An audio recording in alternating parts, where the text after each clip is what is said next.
start? Good evening, ladies and gentlemen.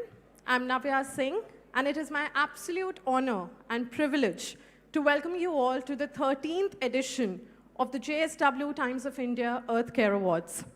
Since its inception in 2008, the Earth Care Awards has stood as one of India's most respected platforms, recognizing individuals, institutions, enterprises, and communities that are driving meaningful climate action.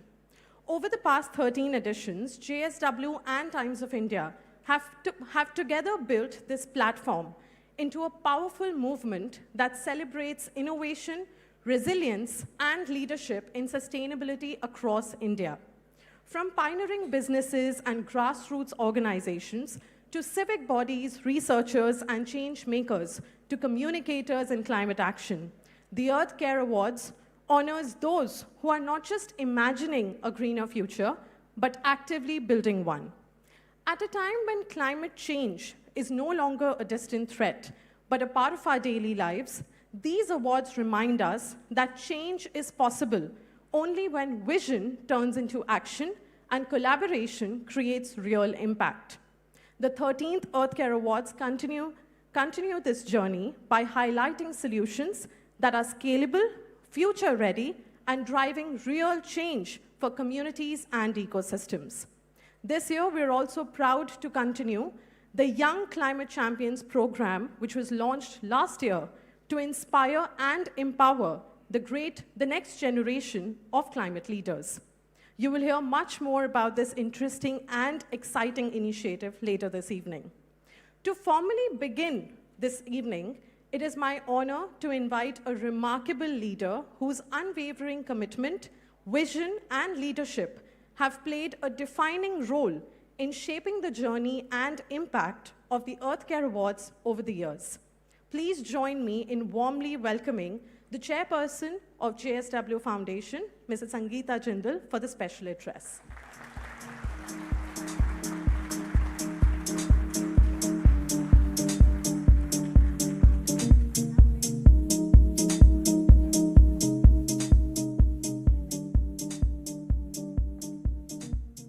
Hello everyone. Firstly, thank you Ashwini ji for coming here. You are very important to the city of Mumbai and the city of Maharashtra, and only you can drive the change. Sir David Attenborough turned 100 this month. And at 100, he still says things that stop you in your tracks. He once said, "No one will protect what they don't care about. And no one will care about what they have never experienced." Think about that for a moment.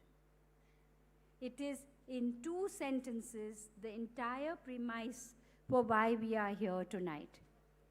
We live in a time where signals are hard to miss. The climate is changing. The evidence is everywhere. In our weather, in our forests, in our oceans, in the choices we are being forced to make. As nations, as communities, as individuals. And yet, what keeps me going is this. People are responding. Not just governments, not just corporations, ordinary people, local communities, young women and men in colleges, scientists working quietly, far from the spotlight. They are stepping up. That is exactly why we created the JSW, the Times of India Earth Care Awards, back in 2008. The mission was simple then, and it remains simple now. Find the people who are actually doing something. The innovators, the grassroots leaders, the institutions that have put climate at the center of what they do. Recognize them, celebrate them, tell their stories. 18 years later, we have an alumnus of 102 Earth Care Guardians. That number gives me real hope. I want to begin with someone who has been with this journey for over a decade. Dr. Marshelkar served as chairperson of the Earthcare Awards jury from 2015 to 2025, setting the bar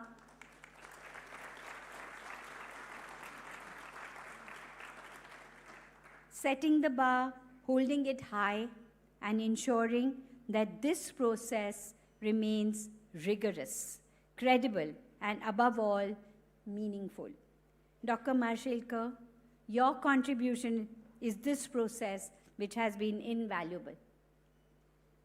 The standards you set, the seriousness with which you approached each nomination, each deliberation, are the reason the Earthcare Awards carry the weight they do today.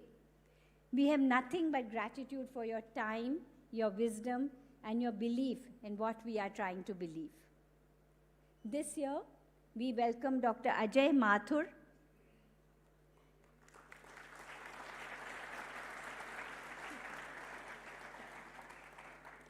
as the new chairperson of the jury, a scientist and climate leader of the highest standing.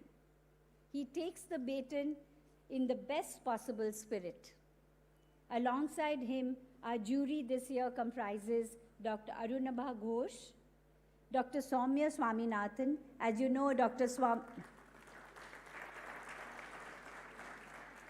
Congratulations, Dr. Swaminathan, and you make India very proud. Rajat Gupta, Shloka Nath, and Jens Nielsen. The work of selection is never easy. Their thoughtfulness and commitment to this process means a great deal. This year, awardees reflects the full range of what climate action looks like in practice. The Community-Led Climate Action Award honors organizations that work from the ground up. They carry local knowledge. They build coalitions. They understand that the solutions of our biggest challenges often comes from the communities most affected by them. The institutional leadership in Climate Action Awards recognizes institutions that have embedded sustainability into policy and planning, not as an afterthought, as a core commitment. The Emerging Businesses in Climate Action Awards is for enterprises that understood something important early. The future belongs to those who build green. And then there are our young climate champions, students and young professionals across the country who are already having conversations, already inspiring their peers, already shaping what comes next. They are not waiting. Our women leaders in climate action reminds us that gender-responsive solutions are not a niche concern. They are central of how we build a just and sustainable future. To each of these Earth Care Guardians, your work matters. It matters more than you may sometimes feel when you are in the middle of it. Earlier this year, astronaut Christina Koch, speaking about the Artemis II mission, said, "We will always choose the Earth. We will always choose each other." I believe every person in this room tonight would say the same. Congratulations to our Earth Care Guardians, and thank you all for being here. I would request Ashwini ji to come on stage and give your wisdom.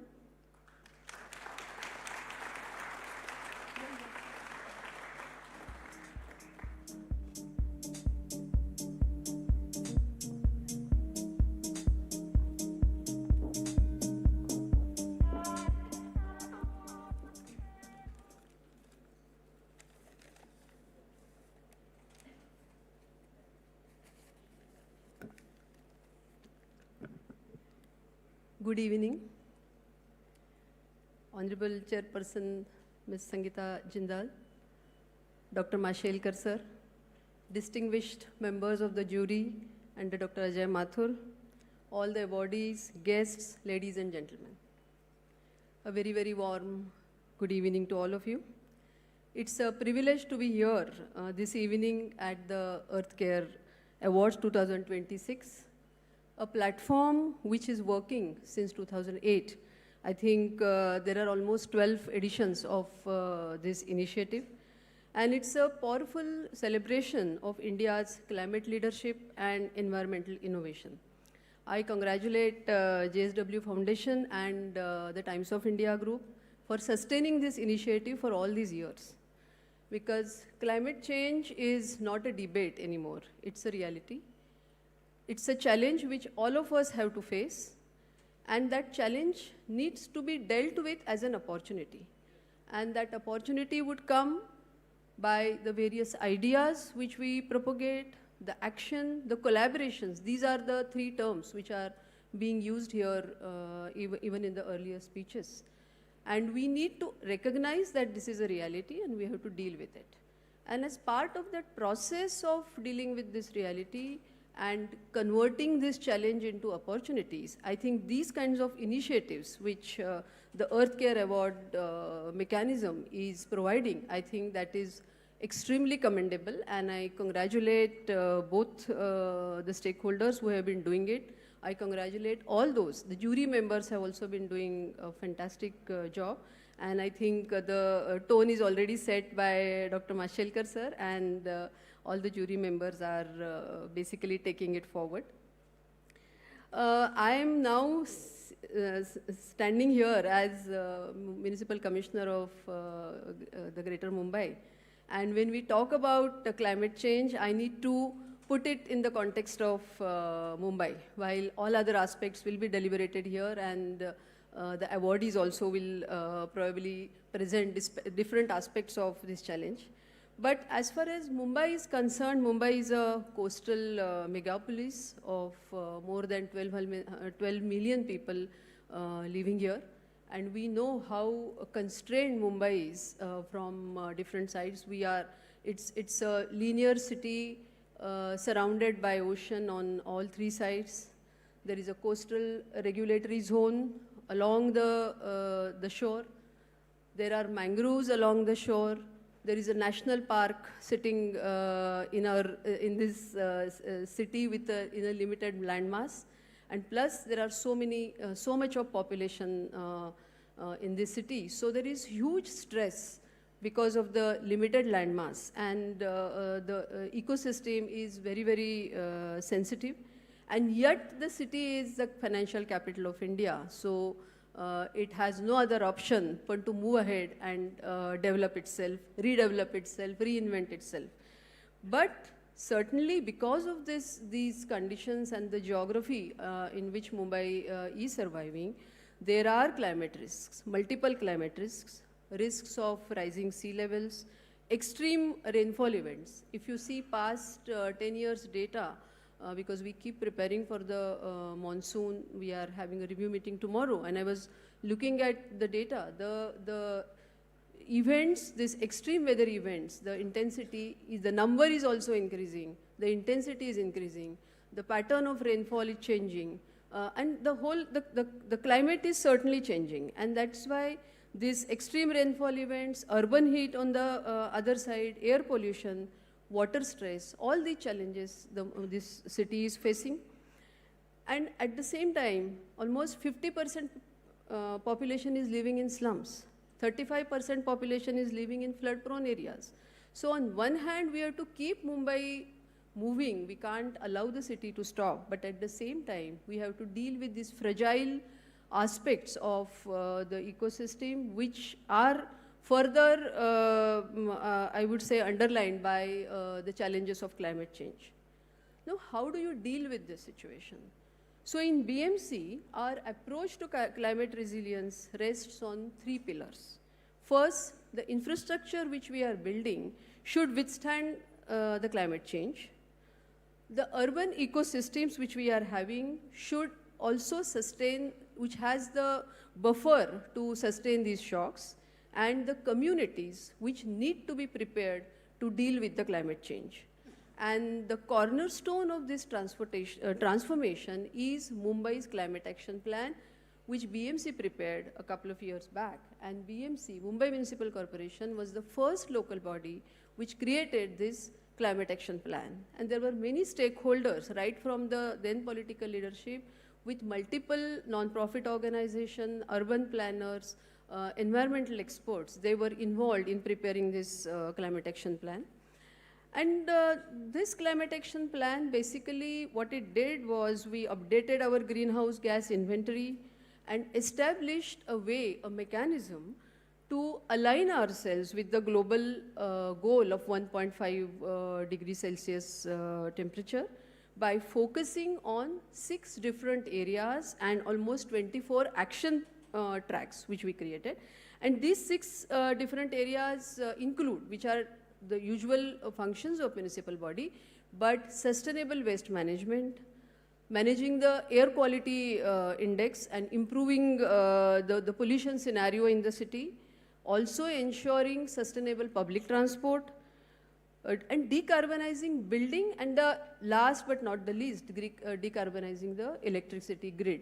So these multiple sectors were identified and BMC started working on it. Of course, many of these areas are not only in the purview of this municipal corporation, but other departments, other sectors, institutions are also involved, and that is where the role of collaboration comes, because only one entity is not responsible also, but at the same time, we need to ensure that that entity does his or her role in a perfect way. So MCAP, what we call, its mitigation strategy is anchored in ambitious targets, but at the same, because we have this net zero emissions we have to ensure that by 2050, that is the target which we kept for ourselves, while the country is talking about 2070, but when we prepared MCAP, that was the target kept. And then we kept some intermediate milestones, some of the emission standards which we could achieve by 2030. We charted a course for Mumbai's transition to this low carbon economy. Of course, it's not an easy path, but we have made an humble beginning. We have started working on our governance system as well as our municipal budget. And that's why earlier the municipal corporation in its mandatory duties and some discretionary duties, but environment or dealing with climate change is not part of that. Though it is there in the pieces that you have to deal with the solid waste management, you have to deal with sanitation management, but this word climate change or environment management is not part of the mandatory duties and discretionary duties which are laid down in Municipal Corporation Act. But now we have made it as part of our governance system. A separate environment department is set up and climate change department is set up in BMC. All our wards, we have 26 wards, the governance reaches up to the grassroots level. There also those departments are created, posts are created. So that is, of course, that is not enough, but at least we have recognized that this is a reality and we have to deal with it. Then we started working on the governance mechanism and how we can integrate our budgetary setup, budgetary system also to achieve the goals which we have set for ourselves. So we changed our the budgetary system, and for past couple of years, BMC is also publishing its climate budget. And this year also, on 5th June, we will be come up with our climate budget. Our estimation is if you say 2025-26 budget, whatever money we spent, out of that, almost 10,000 crore rupees was the capital expenditure which was targeted towards actions related to climate change. And as a result, because of that, for example, earlier, our whatever sewerage system which we had, the sewerage network which we had, most of the times untreated sewage or very partially treated sewage was going in the sea, going in the water bodies.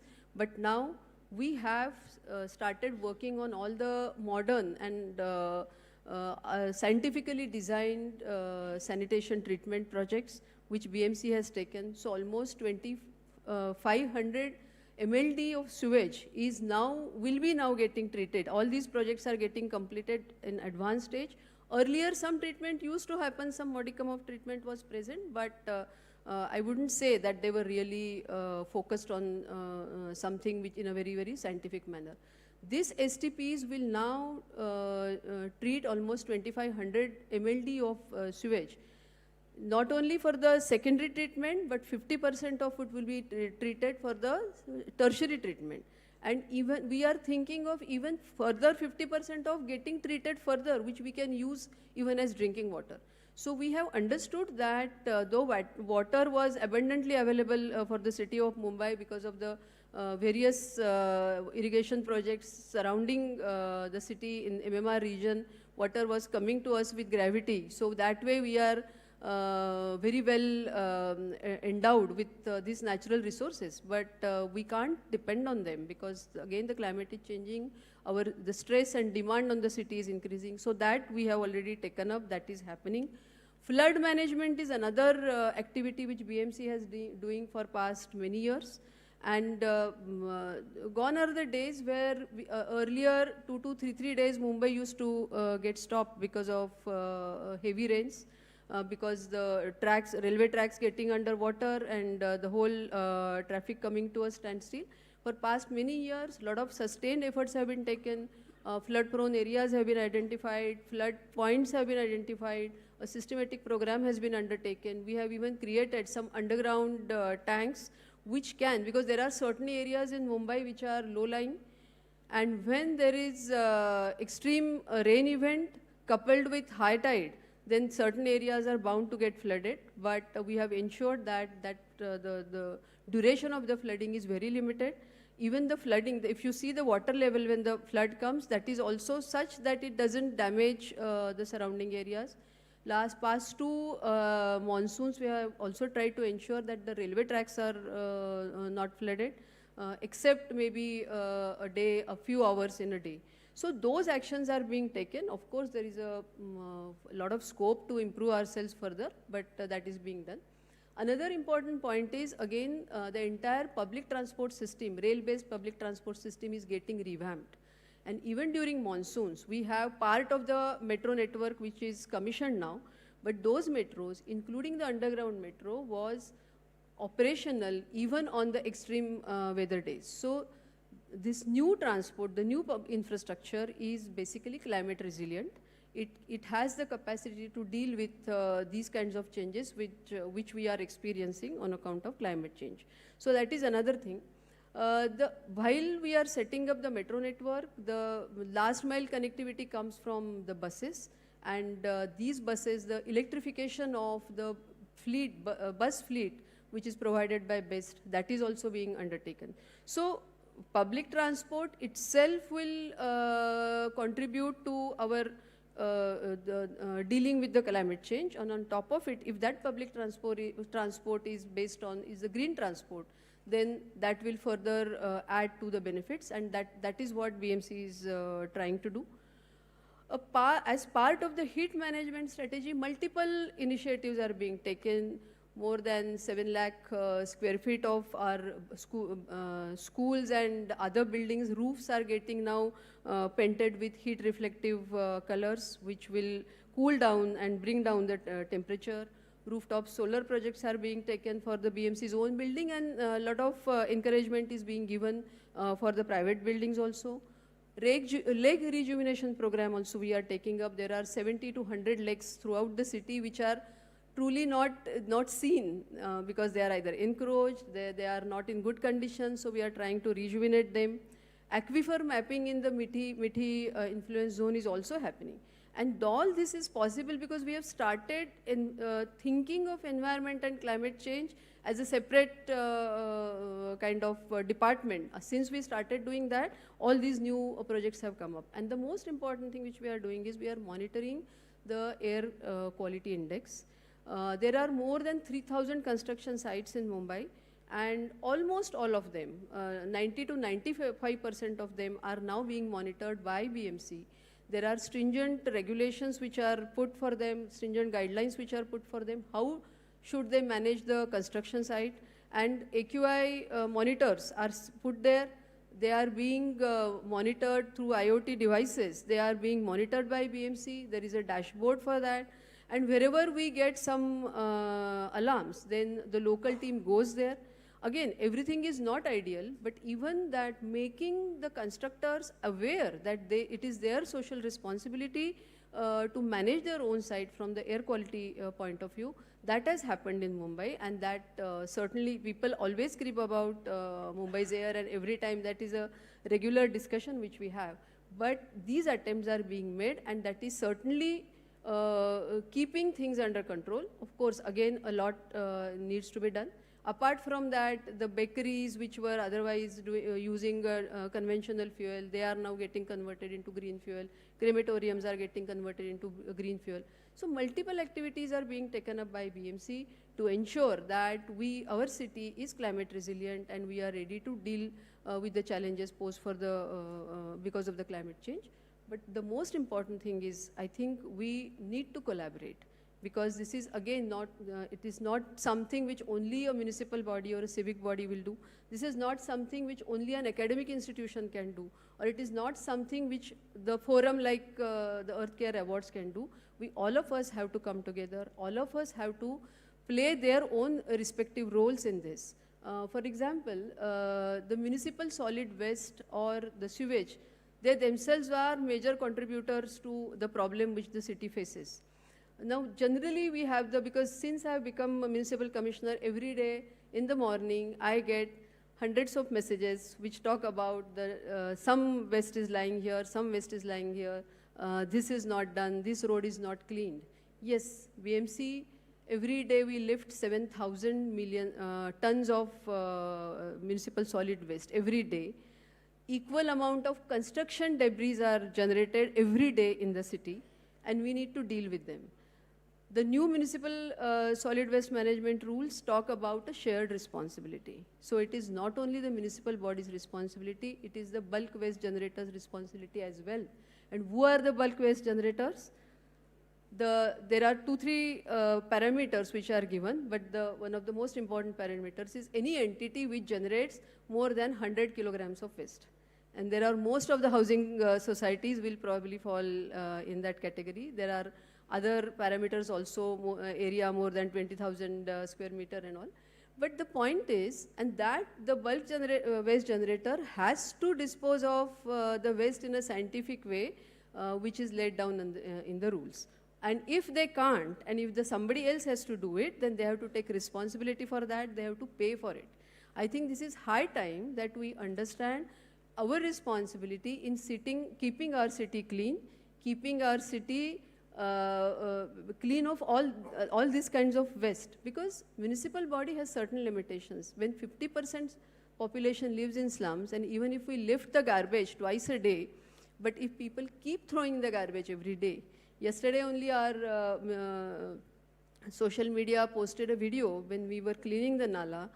We take out a lot of things from these nalas, right from all kinds of furniture, sofas, beds. Yesterday we took out a auto rickshaw. There was a huge dustbin, very huge. And all kinds of things are thrown in the nalas. Can you imagine? And we keep on doing it. Every year we take out so much of silt from the nala, and this silt is nothing. It is not that some soil is getting eroded and came. It is all waste which the city keeps throwing in our own water bodies. And unless and until we find a solution, unless and until we discipline ourselves and everybody keeps a watch, because yes, municipal workers will keep coming and cleaning it, but we have to maintain our city like our own house. We clean our house once a day, maximum twice a day, but we don't keep throwing our waste in our house all the day. So that is something which we all need to do, and that is where the collaboration comes. The citizens need to come together. Non-profits or NGOs, they need to come together. We need to talk about this. We need to understand it. We can't just put responsibility on somebody else and think that everything will go smooth. So if we have to really make our city environmentally sound, resilient to climate change, and improve the livability of the city, we all need to come together, and that collaboration is very important. the collaboration of the policymakers, collaboration with administrators, responsible citizens, many housing societies, ALMs, educational institutions, scientists all need to come together. And I'm sure this kind of forums where they ensure that because of these awards, they ensure that all those who are trying to do something new, who are trying to innovate, we are trying to put forth new ideas, want to take action, want to change the policies, they are recognized on a platform like these awards. And that's why I thought when Sangeeta ji spoke to me about this, I think it must be my first or second public program since I have joined, because there is so much of work that it is really difficult to find time for these programs. But I thought this is something which I must attend, because it's everybody's responsibility, and I also take my share of responsibility in this whole activity. So I just want to tell you that BMC is already doing a lot, but I know that there is a lot more which needs to be done, and I seek all your guidance, help, suggestions, and your joining hands with us to make our city more livable, more exuberant, more resilient to climate change. Thank you so much. I'm really grateful for inviting me here and allowing me to speak to all of you. Thank you so much.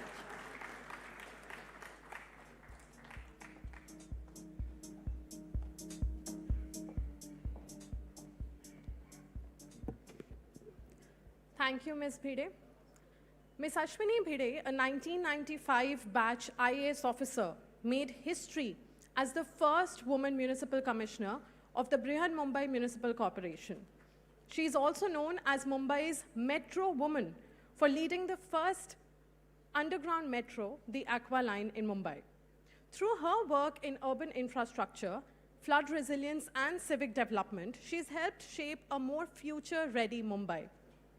In today's world of constant news and content, it is important to understand how it shapes our public conscience and awareness and the responsibility that comes with it.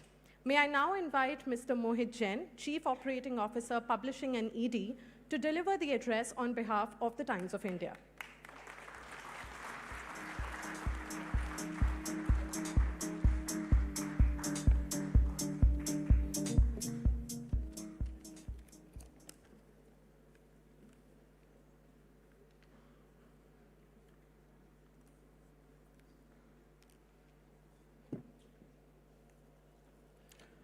We've had some wonderful conversations. Thank you, Sangeeta ji. Thank you, Ashwini ji. Good evening, distinguished guests, climate champions, and the friends of the earth. The earth has given humanity everything: air to breathe, water to drink, land to grow, and beauty beyond imagination. Across India, there are forests that survived for centuries, not because they were protected by law, but because communities chose to treat them as sacred. Sacred groves, preserved through faith, restraint, and collective responsibility, quietly became reservoirs of biodiversity long before conservation entered global vocabulary. For years, we behaved as though its resources were endless. And tonight, the world feels unusually fragile. As conflict escalates in Iran and geopolitical tremors, they ripple through continents, nations are confronting uncomfortable truths about energy dependence, resource insecurity, inflation, and the hidden cost of living without ecological balance. Even here in India, our Prime Minister Narendra Modi has urged restraint and austerity in the face of global uncertainty, reminding us that conservation is no longer a merely environmental virtue, it is economic wisdom. And when nations begin speaking the language of austerity, the planet is quietly telling us something. that unchecked consumption eventually sends everyone the bill. And perhaps that is why evenings like this matter more than ever.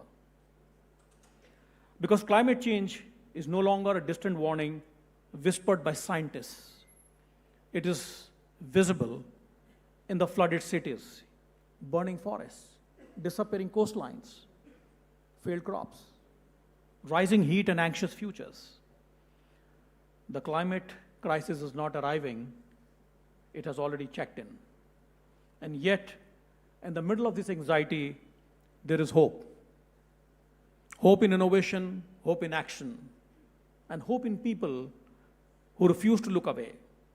And which is why we gather tonight for the 13th edition of the JSW, the Times of India Earthcare Awards, now one of India's most respected platforms, recognizing climate leadership and environmental action. A joint initiative between the JSW Group and the Times of India, these awards were built on a simple but urgent belief that those working to protect the planet, they deserve not just support, but the spotlight.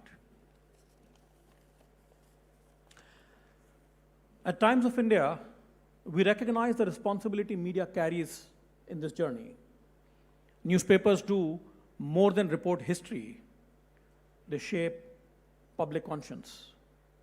And our commitment to sustainability goes beyond headlines. Through campaigns, conservations, editorials, and initiatives like these awards, we continue to amplify ideas and solutions that inspire responsible choices. And after all, awareness is the first renewable energy. This commitment has been shared by our visionary stakeholders. Times Evoke, conceptualized by Meera Jain, continues to awaken the nation's conscience on environmental issues.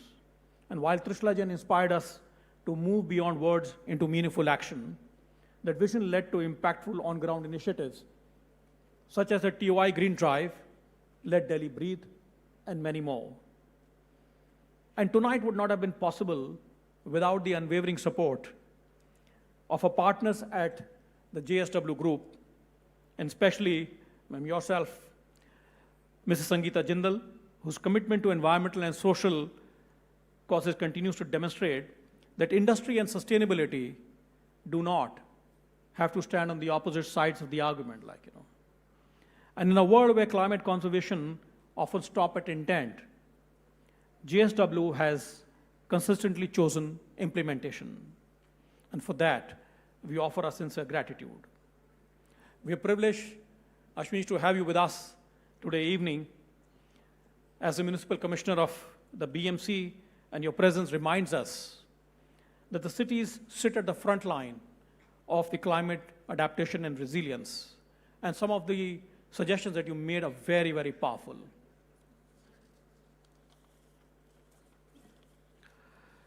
So let tonight not end as applause within the four walls. Let it travel outward into the boardrooms, the classrooms, government, industries, and the homes.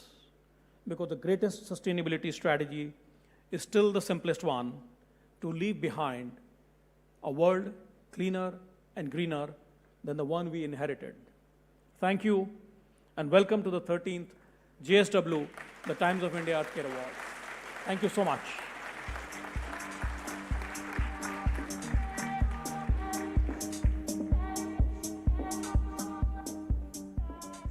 I would request Mr. Jain to stay back with us on the stage.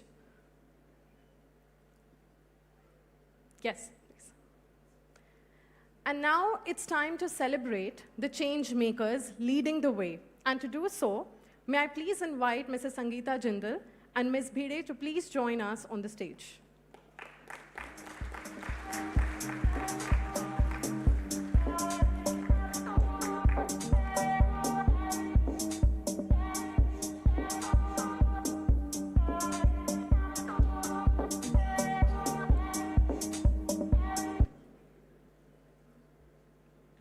Each category reflects a critical environmental challenge, and each winner represents a powerful example of how action, collaboration, and purpose can drive meaningful climate solutions. So without further ado, let us celebrate the people and organizations building a greener and a more resilient future for all of us. Our first category is Green Business Titan. The 13th Earth Care Awards recognizes the Mahindra Group as the Green Business Titan for its long-standing commitment to sustainability, climate action, and inclusive growth across its diverse businesses. For over 8 decades, the group has worked to embed sustainability across sectors, ranging from automotive and farm equipment to technology, renewable energy, hospitality, logistics, and financial services. We also have a very special message from one of India's most respected business leaders, Mr. Anand Mahindra, chairman of Mahindra and Mahindra, a voice that has consistently championed innovation, purpose, and sustainable growth. Please turn your attention to the screen for a special video message from Mr. Anand Mahindra. Thank you to the Earth Care Awards jury for this recognition. We accept it with gratitude and with a very deep sense of responsibility. There are many reasons for supporting sustainability: business reasons, national reasons, global reasons. But I have to admit that for me today, the strongest motivation is a personal one, because I now have 4 grandchildren. And though it may sound a bit like a cliche and perhaps a bit selfish even, I find myself thinking much more deeply about the kind of planet we will leave behind for them.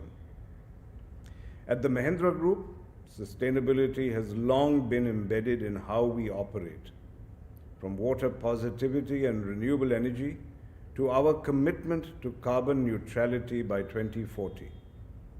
And even at a time when parts of the world appear to be stepping back from climate commitments, we remain clear.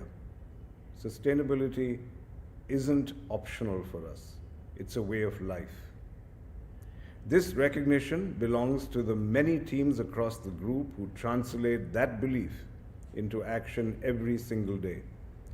And I'm especially delighted that Abanti Sankar Narayanan, our Chief Group Public Affairs Officer, and Suman Mishra, Chief Executive Officer of our Last Mile Mobility business, are receiving this award on behalf of the group. Both of them have been instrumental in advancing the group's sustainability agenda and integrating climate action into core business strategy. Thank you once again for this honor. I would also like to request Ms. Suman Mishra, Managing Director and CEO, Mahindra Last Mile Mobility Limited, and Ms. Abanti Sankar Narayanan, Member, Group Executive Board and Head of Group Sustainability, to kindly come forward and receive the award.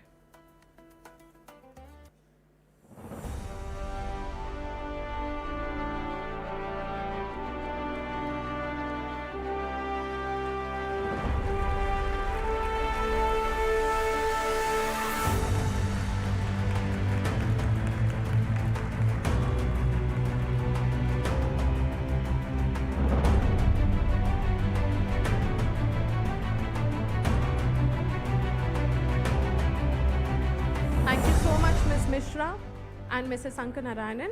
You can now take your seats.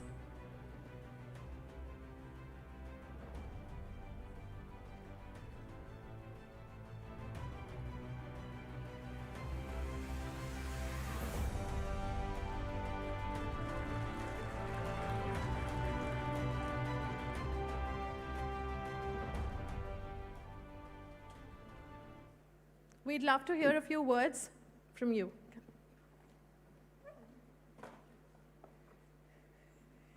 Thank you for this incredible honor. On behalf of the Mahindra Group and Sri Anand Mahindra and Dr. Anisha and Suman, my colleague here, truly, truly privileged to receive this.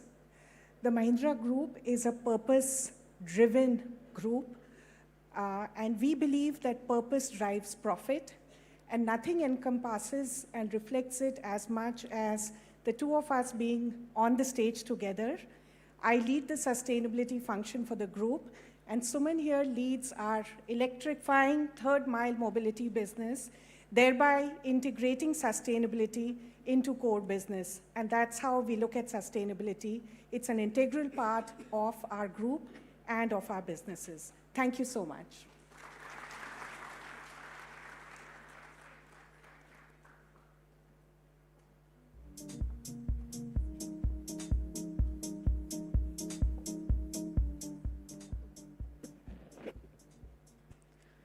Climate action becomes stronger when women lead from the front, bringing in perspective, resilience, and deep community connection.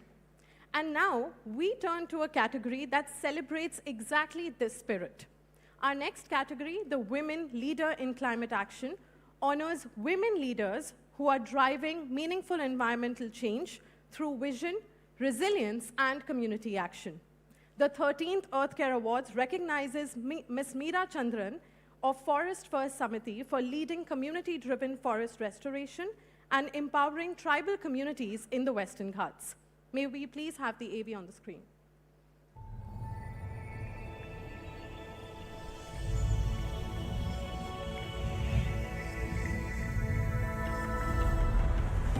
In the Western Ghats, invasive species like Senna spectabilis and Lantana camara are quietly weakening native forests, reducing biodiversity and disturbing wildlife habitats. Meera Chandran, co-founder and secretary of Forest First Samiti, left a 16-year career to dedicate herself to forest restoration. What began as a native species conservation effort on 8 acres has grown into a science-backed restoration model across Wayanad Wildlife Sanctuary and Nagarahole Tiger Reserve. Her model has also been recognized by a Kerala High Court appointed expert committee for replication across Senna-affected forest divisions. By bringing together science, tribal livelihoods and forest restoration, Meera Chandran has shown how climate action can restore both ecosystems and community resilience. To receive the award, please welcome Ms. Meera Chandran on the stage.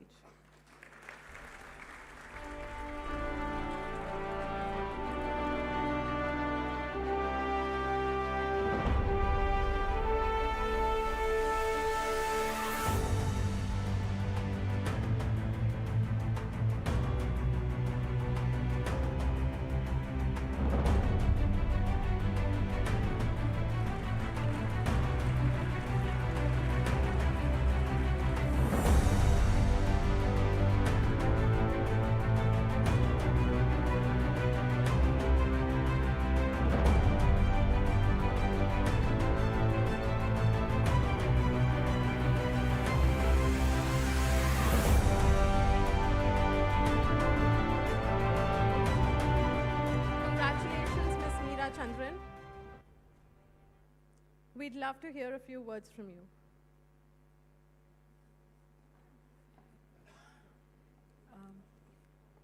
Good evening, everyone. I'm truly honored to receive this and to be able to connect with so many people in the audience.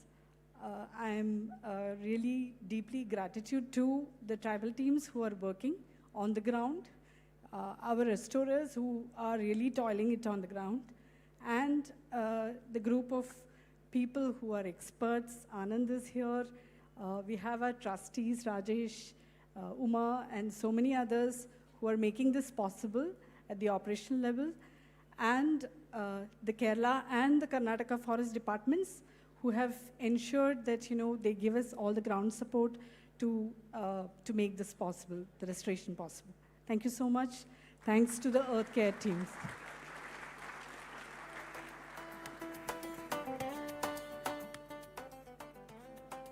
Congratulations, Ms. Chandran.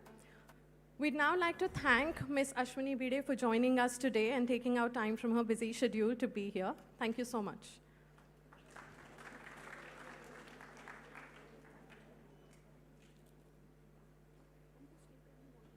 Can we request Mrs. Jindal to stay on stage, please?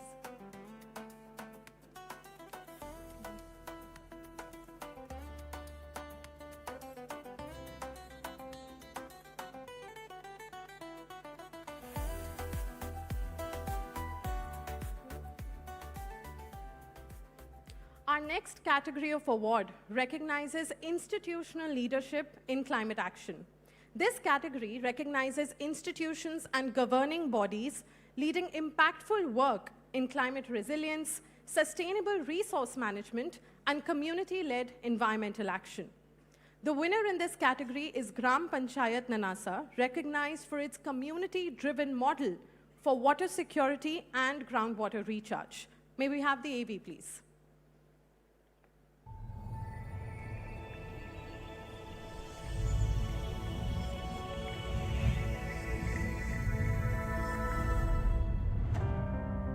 Water scarcity in rural India rarely arrives as a crisis. It comes slowly through falling groundwater, drying wells, and crops that don't survive the season.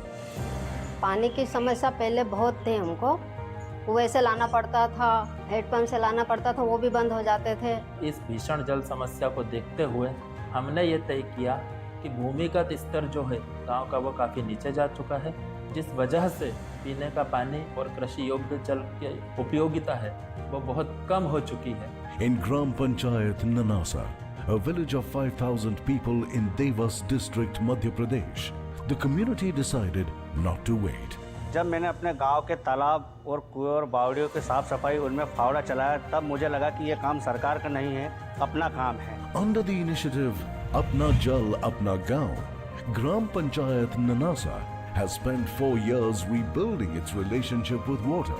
Ponds have been renovated, step wells restored, check dams and percolation tanks constructed, and rainwater harvesting structures built across 1,880 hectares. जल संवर्धन के अंतर्गत जो कार्यक्रम हुए हैं उसके कारण नई टंकी भी बनी और अच्छा पानी आ रहा है। और पीने लायक आ रहा है, कोई दिक्कत नहीं आ रही है, पानी समय से मिलता है हमें। Nanasa is demonstrating what community-owned water management can look like when a village decides to act for itself.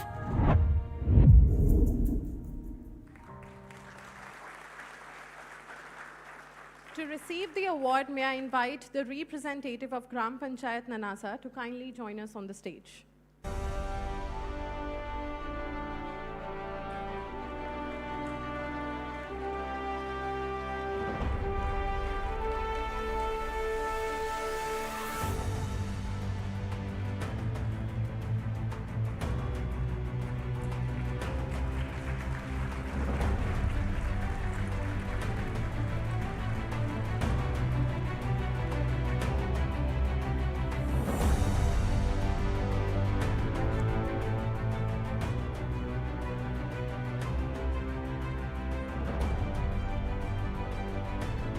Congratulations, and we'd love to hear a few words from you.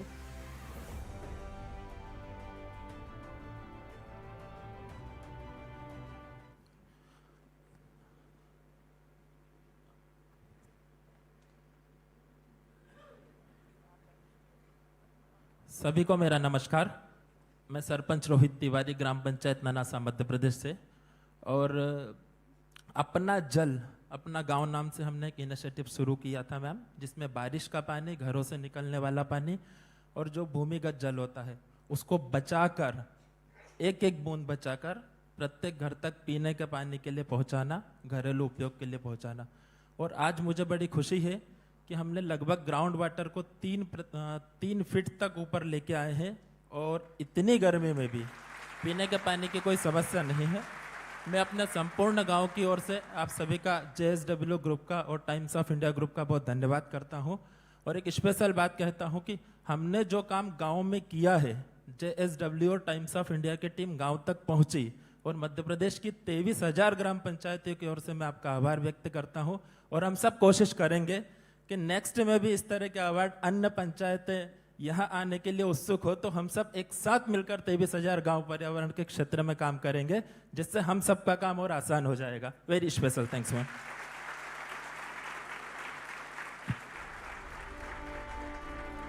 Thank you so much and congratulations.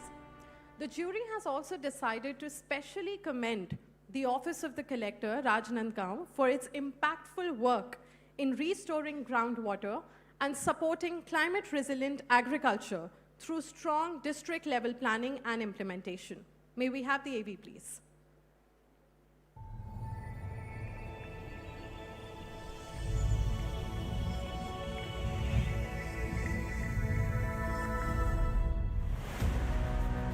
In Rajnandgaon, district of Chhattisgarh, years of water-intensive farming had pushed groundwater to a breaking point. 2022 की central ground water board की report के अनुसार राजनांदगांव जिले के 3 block semi critical zone में आ चुके थे। इसका इम्पैक्ट हमें दिखने लगा था, गर्मियों में पानी की समस्या आने लगी थी। इसके बचाव के लिए हमने मिशन जल रक्षा लॉन्च किया। The mission combined GIS-based aquifer science with deep community participation to restore water across 662 villages. MNREGA के तहत पर्कुलेशन टैंक बनवाए हैं, इसमें इंजेक्शन वेल लगवाया है। बरसात का पूरा पानी, आसपास का पूरा पानी इंजेक्शन वेल में आता है। उसके थ्रू इंजेक्शन वेल में अंदर जाके पानी रिचार्ज होके बोर में जाता है। इसी बोर से हमारे गांव के पेय जल का पानी का समस्या दूर हुआ है। Over 51,000 recharge structures were built, including 2 homegrown innovations, defunct borewell recharge shafts and mini percolation tanks. But what makes this mission remarkable is who led it. NGOs, industries, organizations, विभाग सारे लोग इस मिशन में जल आंदोलन के रूप में जुड़े और ये एक जन भागीदारी का बहुत अच्छा एग्जाम्पल है। हम लोग बरसात आने के पहले से हर हफ्ता पानी टंकी में जाकर वहाँ से पानी लाकर हम लोग पानी पीने योग्य है कि नहीं ये टेस्टिंग करते हैं। Today, Rajnandgaon's groundwater has risen by over 2 meters. Farmers have shifted from paddy to vegetables, and a semi-critical district has earned the Ministry of Jal Shakti's top award for water conservation. May I now request the representatives of the Office of Collector Rajnandgaon to please come up on the stage and receive the award.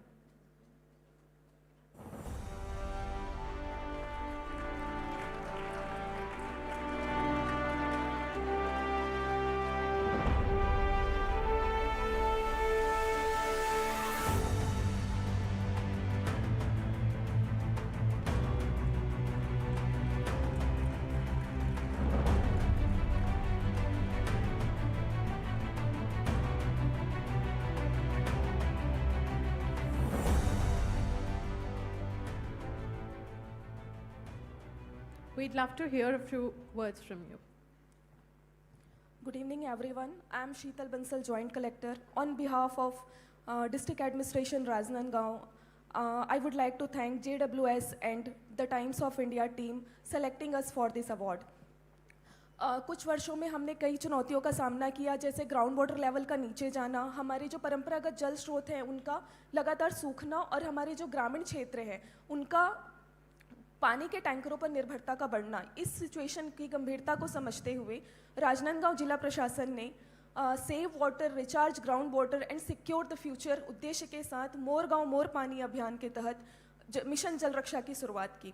Under this mission we have adopted a scientific and integrated approach, Rift to Valley approach, and a GIS planning, ensuring that rainwater is harvested, stored and recharged systematically.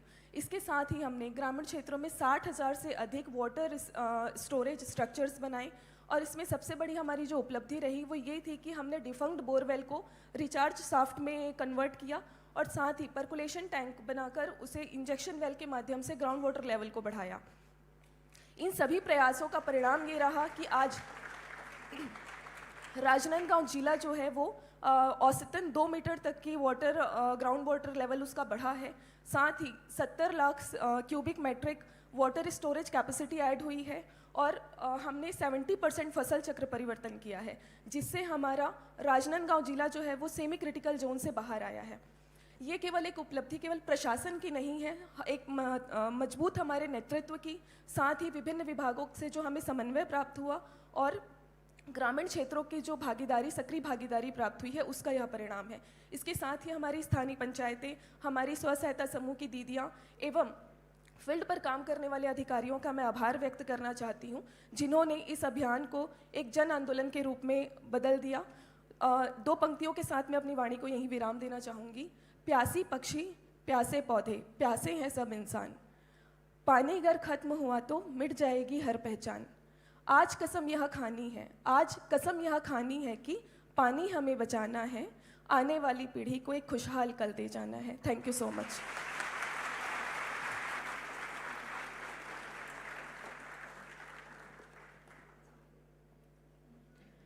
Thank you, Mr. Jain. We request you to take your seat. Request Mrs. Sangeeta Jindal to kindly stay with us on the stage, and request Dr. Mashelkar and Dr. Soumya Swaminathan to kindly come up on the stage to present the next set of awards.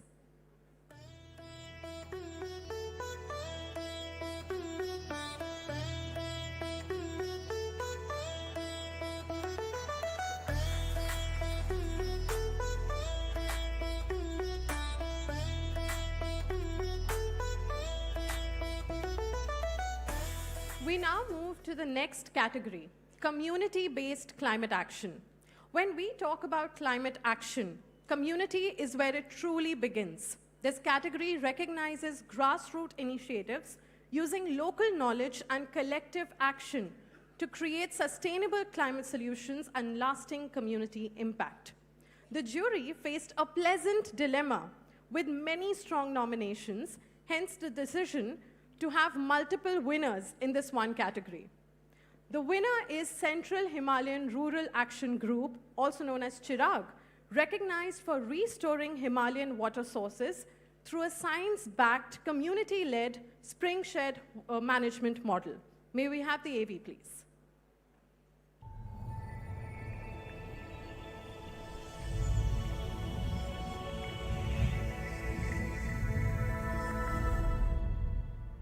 Across the Himalayas, natural springs are the primary source of water for over 50 million people. And for decades, they have been quietly disappearing, dried up not by drought, but by deforested, degraded hillsides that can no longer hold enough rainwater to feed them. बारिश पड़ती है, पानी सूख जाता है नौलों में, काफ़ी दिक्कत होती है, उधर-उधर भटकना पड़ता है पानी के लिए. We noticed that most of the Himalayan springs were drying up. The springs which were earlier perennial were becoming very seasonal, and realized that just tapping the spring was not the solution, but recharging them upstream was the main solution. Chirag, Central Himalayan Rural Action Group, has spent 3 decades working to reverse this. Their approach begins not at the spring, but above it. It's always a challenge explaining communities that the solution to their drying springs is somewhere in the recharge zone that falls in the upper part of the spring, and often also falling in some another village. Through spring shed mapping, percolation pits, contour trenches and large-scale reforestation, Chirag restores the conditions that allow rainfall to percolate back into the earth and re-emerge as a living spring. What sets Chirag apart is the para-hydrogeologist program, village-level water scientists trained from within the community. चिराग संस्था के द्वारा जो भी कार्य यहाँ पर किया गया है, हमें उससे जो है पानी पीने में भी काफ़ी सहूलियत हो रही है, और आने जाने राहगीरों को, पर्यटकों को उससे भी उसको फायदा मिल रहा है. Chirag's spring shed management model is now a recognized approach to Himalayan water security, one that puts the community at the center of every solution.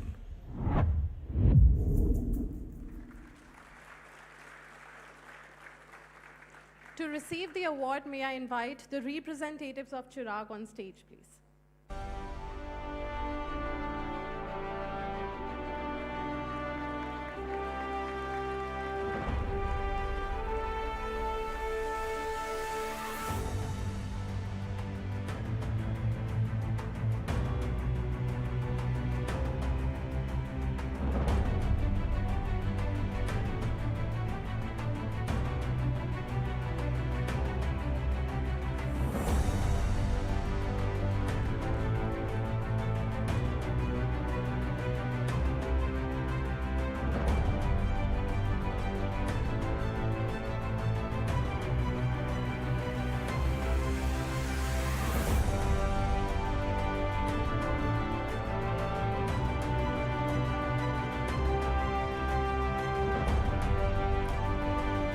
Congratulations.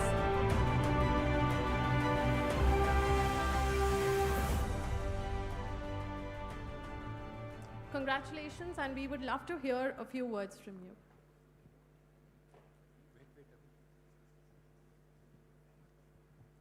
Namaskar and good evening. A big thanks to JSW and Times of India for recognizing the work we have done. And I am privileged to have Mr. Suren Negi, who is one of the pioneers in the Springshed approach in the country, and Abhishek, who has taken it forward with technological advancement and integrating it, and all my staff who has relentlessly worked for past 4 decades to achieving this. Thank you all for being here. And this, I think, would take and help us in scaling the initiative throughout the Himalayas for sustainable groundwater in the country. Thank you so much. Congratulations.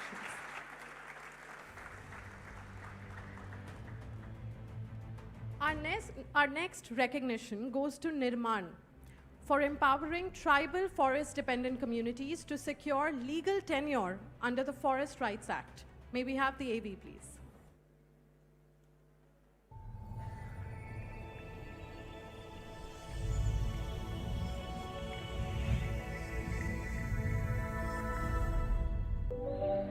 In Orissa's forest fringe villages, forests are tied to food, livelihood, culture and identity for Adivasi communities. But over a period of time, their custom rights was not recognized, and they have been restricted from accessing the forest. But unclear tenure, forest fires and degradation left both communities and biodiversity vulnerable. आमे समस्ते ए गारो forest विभिन्न प्रकार समस्या को बहुत डर लगता है से डर को घोचिया पाए आज समस्ते आमे एकता होई आज आमर एते दृढ़ एकता आसिला समस्ते मेल होई से दूरटा घोचिया पाए 2019 when Nirman intervened this area, basically we see that this community can be mobilized, can be make them aware about the tenure rights, which the Forest Rights Act clearly says. Nirman supports villages to file community forest resource rights claims, map forest boundaries, prepare management plans, and strengthen the Gram Sabha Samuha, a federation of forest protecting villages. Everything is being done by this Gram Sabha, which has taken a lead role in the forest conservation management, forest fire control, and also wildlife conservation.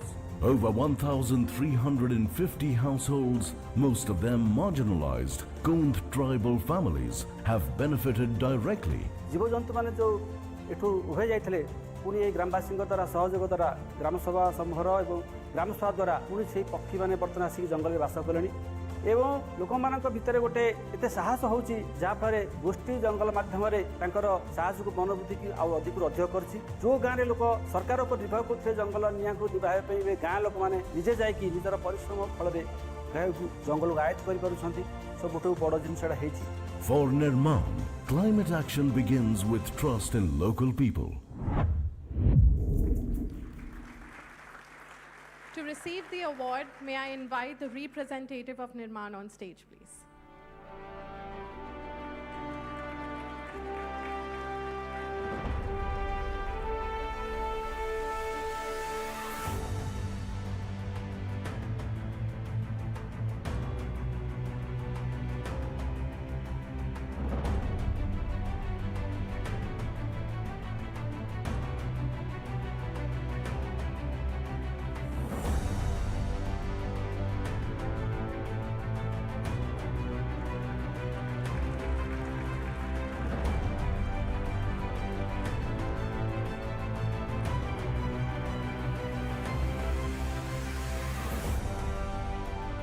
Congratulations.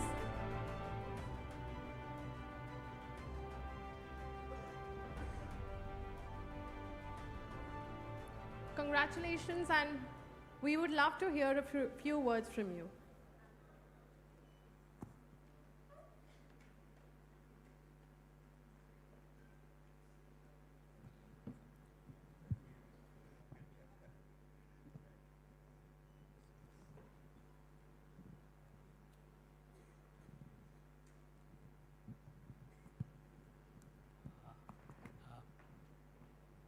Very good evening, all dignitaries and ladies and gentlemen.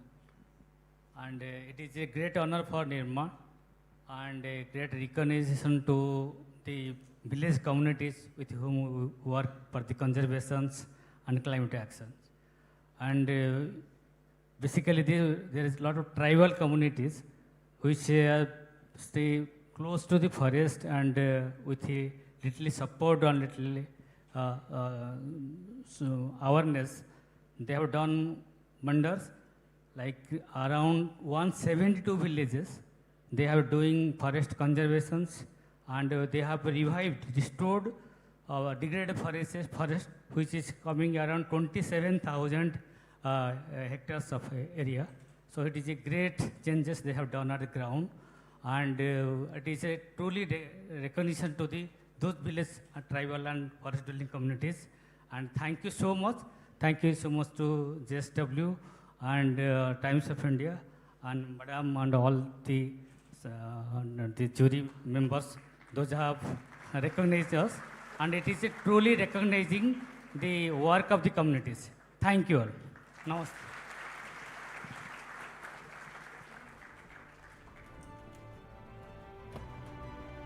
Congratulations. The next award goes to Himmatan Society for strengthening livelihoods and climate resilience in fragile Himalayan regions through its work on water security, sustainable agriculture, and community resilience. May we have the AV, please?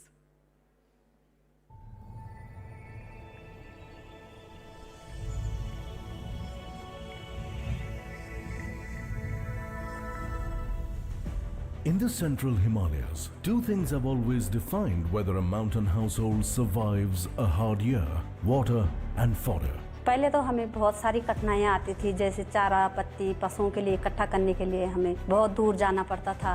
खेतों में जाते थे, उस समय भी हम पानी लेने जाए, पानी भर के आधे रास्ते में रख दिया। जब खेतों से काम करके आते थे तो उस पानी को भी लाते थे साथ में। Himmatan Society has spent over 2 decades working with communities across Uttarakhand, Himachal Pradesh and Ladakh on exactly this. We're providing them additional water through their traditional system and artificial glacier. So that is increasing their productivity at the field level or at the same time improving their quality of life through the additional income. समूह के माध्यम से हमने कई बार हमें training मिली है, जैसे खेतीबाड़ी से लेकर पशु पालन के ट्रीटमेंट, जैसे अच्छी दवाई वगैरह कैसा चारा खिलाना है, उसमें भी मतलब हमें ट्रेनिंग मिली है। Through their spring shed management initiative, Himmatan is addressing one of the quietest water crises in India. Under our integrated spring set management program, we follow a springs to livelihood approach where we connect this spring water to any livelihood activities. Once we exit from the village, the community will manage their spring resources on their own. Alongside, the Central Himalayan Livestock Initiative, CHLI, is rebuilding the fodder systems that mountain communities depend on. पशुओं में ये है कि उनके दूध में वृद्धि हुई है, उनका पालन पोषण अच्छे से हो रहा है, जैसे उनको हरा चारा मिल रहा है, पानी टाइम पे मिल रहा है। चम्बा में हमने डेयरी खोली है, वहाँ पे हमने 20 लीटर दूध से हमने शुरू किया है। आज हमारे पास 200 लीटर दूध हम वहाँ पर बेचते हैं। Their approach is grounded in one belief: solutions that communities don't own don't last. To receive the award, may I invite the representatives of Himmatan Society to kindly join us on the stage.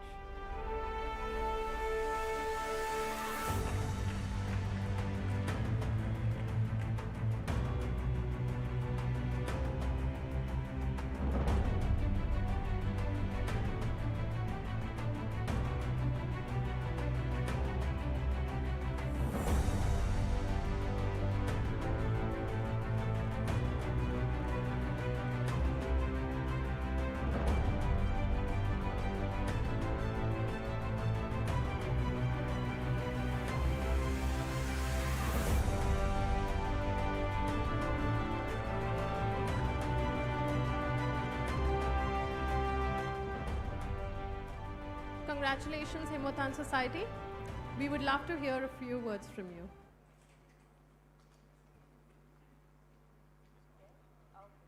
First of all, good evening to everyone, and thank you very much, JSW and TOI, for giving this award to us. And as Himothan Society is an associate organization of Tata Trust, and we have been working in Central and Western Himalayan region for almost 20 years. And as you just seen right, our approach is basically integrated. And water is one of the very prominent, and especially more than 94% water is coming from the springs and the forest, from especially in the central Himalayan region. And how to protect it, and when the water has been increased, how to use it for additional livelihood activity. This is what we are trying to work around all this Uttarakhand, Himachal, Ladakh region. And especially in Ladakh, I mean, the artificial glacier is the one where we just kind of integrate it into their traditional methods, zinc and ura. And then they are using that additional water for improving their livelihoods, and all this has been well documented and well received in a various, and now we are scaling it to the different location. And surely this award will help us to just kind of motivate our field team also just and work very rigorously for improving the quality of life of the rural Himalayan people. Thank you very much once again for this award. Thank you very much. Congratulations, and it's wonderful to know about your work. May I now request Dr. Soumya Swaminathan and Dr. Mashelkar to take their seat, and request Mr. Rajat Gupta and Mr. Surinder Chawla to join us on the stage for the next set of awards.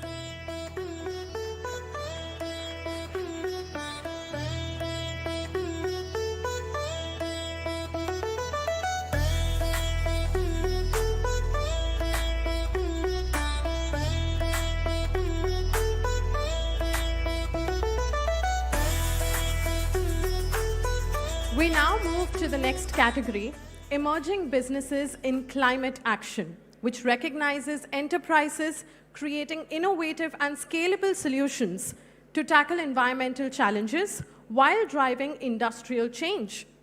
Our winner in this category is Minimax Systems Private Limited, recognized for developing a scalable lubricant reconditioning system that reduces industrial waste and promotes circular resource use. May we have the AV, please?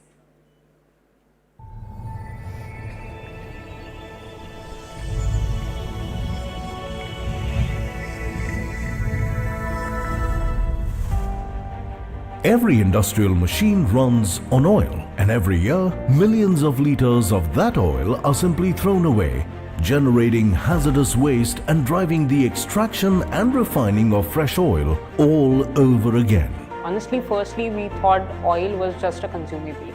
You buy it, you use it, and then you get rid of it. This keeps repeating every month. We have seen the reduced oil quantity consumption, reduced breakdowns, as well as reduced CO2e emissions. Minimax Systems, founded in 2012 and headquartered in Pune, saw this cycle as a climate problem, hiding in plain sight. 15 million metric tons is the total carbon dioxide emissions which is generated just by India annually on account of improper disposal and improper lubricant management in the industrial lubricant sector. And that's why Minimac was incorporated with a vision to abate 860 gigagrams of carbon dioxide on account of emissions formed because of industrial lubricants. Through its circularity framework spanning nano, micro and macro circularity, Minimax advanced purification, dehydration and oil reconditioning technologies extend lubricant life 3 to 5 times beyond conventional replacement cycles. The same oil that would have been discharged keeps powering the plant. At Minimac, we have recycled more than 14 million liters of lubricants, and thereby we have diverted that entire emission of around 75 gigagrams of carbon dioxide. Saving in CO2 emissions is the need of the hour today. For industries that have long treated lubrication as a maintenance cost, Minimac is turning it into a measurable climate contribution. To receive the award, may I invite the founder of Minimax Systems Private Limited to kindly join us on the stage.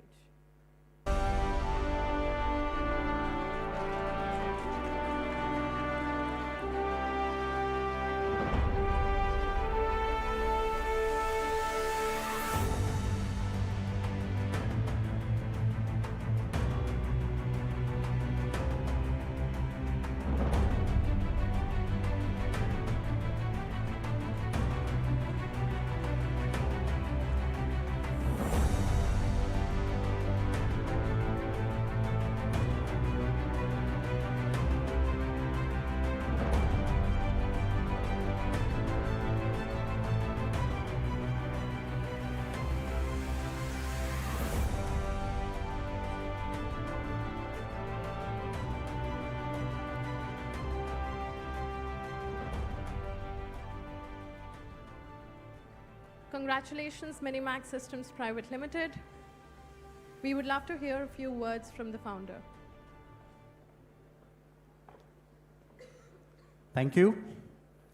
Well, I feel like the king of the green world, as SRK said once.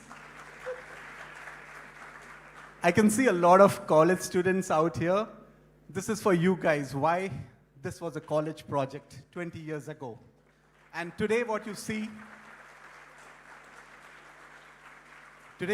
is a mission getting accomplished day by day, plant by plant, through a lot of belief by our customers, by potential investors, and certainly by the change makers like the JSW Foundation and Times of India Group, who have validated our belief in lubricant life cycle management through circular economy.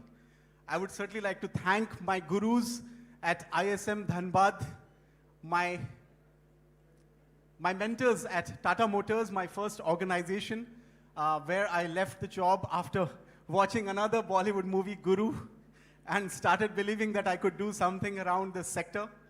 Of course, I would like to thank all those teammates of Minimax Systems who worked for us all these years, who are working for us, and who would be working for us in the future as well.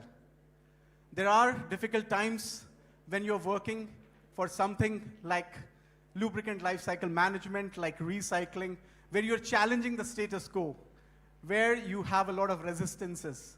It's a roller coaster life, believe me. COVID was certainly a big, big resistance on our path. We faced a lot, to an extent that probably few days I had lost the hope. I had lost the hope to also decide upon leaving it away, getting acquired. At that time, I still remember my 7-year-old daughter said, "Papa mat becho.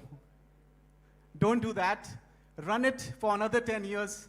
I'll handle it after that." So this is for my daughter, Kiara. Thank you.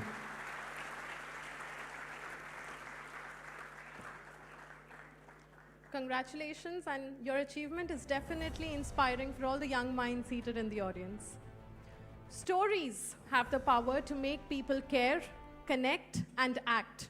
And in the climate conversation, that power has never been more important. This year, the EarthCare Awards proudly introduces a new category, Communicators for Climate Action. Now, this category recognizes individuals and organizations using journalism, media, and storytelling to bring climate issues closer to people and inspire meaningful change. The 13th EarthCare Awards recognizes Mumbai, India, for impactful environmental journalism and climate storytelling across diverse audiences. May we have the AV, please?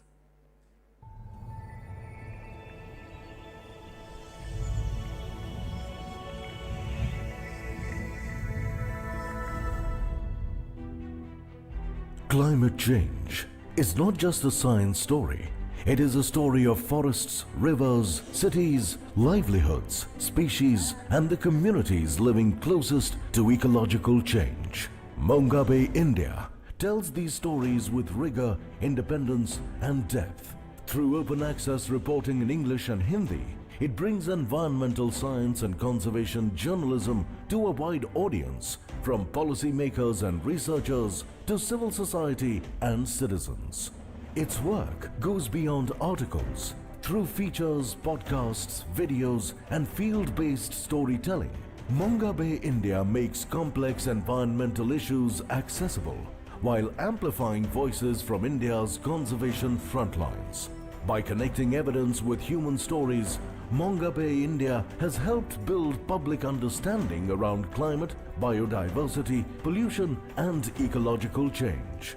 The 13th EarthCare Awards recognizes Mumbai, India for showing how independent journalism can inform, engage, and create real-world impact for climate action.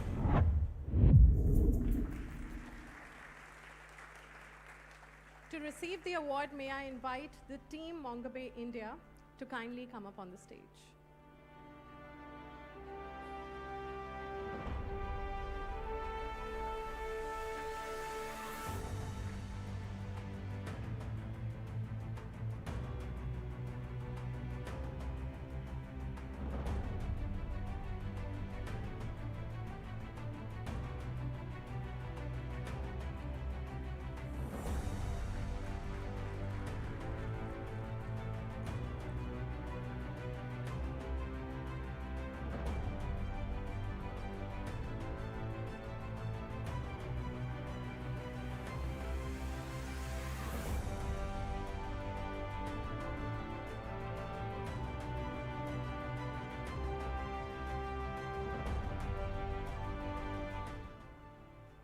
Congratulations, Team Mumbai, India. We'd love to hear a few words from you. Good evening. I got this written because otherwise I won't stick to the half-minute allotted to me. My name is Gopi Warrior. I'm the editorial director of Mumbai, India. My colleagues Karthik Chandramoli, all the wonderful videos you see, he leads the team. And Soumitra Shinde, the social media, all the Instagram, all that you see, Soumitra leads the team. We at Mumbai, India are honored and privileged to receive the 13th Earth Care Award under the Communicators for Climate Action category. Thank you to the organizers of this award and the members of the eminent jury for selecting us as the first recipient of this new category. It is particularly rewarding that we get the first award in this new category, but we stand on the shoulders of all the great individuals and organizations who have won Earth Care Awards since 2008. Mumbai, India started publishing in January 2018 to tell the story of India's biodiversity conservation, environment, and climate change. We have been doing it through 2 languages, English and Hindi, and through multiple channels, text, video, graphics, podcasts, data stories, etc. Climate change is perhaps the biggest happening story in India at present. Multiple studies indicate that South Asia will be the theater of climate change in the coming years and decades. Situated at the core of this region with its diverse ecosystems, India will be at the heart of this process. Every heat wave is going to be hotter than the previous ones. Every drought and flood will be more severe than the past one. Journalism and communication will play an increasingly important role in preventing, dealing with, and adapting to these changes and building resilient communities, both urban and rural. Of need is storytelling that neither exaggerates nor underplays, neither romanticizes nor poo-poos traditional and modern knowledge systems, and is supported by research-backed evidence. I am confident that this Earth Care Award will encourage many more institutions and individuals to continue communicating for climate action. For us at Mumbai, India, this award will encourage us to continue our work with renewed vigor. I dedicate this award to the 15-member Mumbai, India team working from different parts of India. Thank you again for the honor.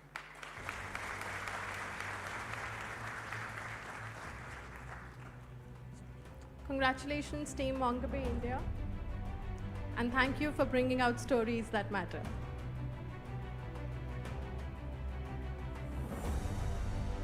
May I now request Mr. Rajat Gupta and Mr. Surinder Chawla to take their seats, please.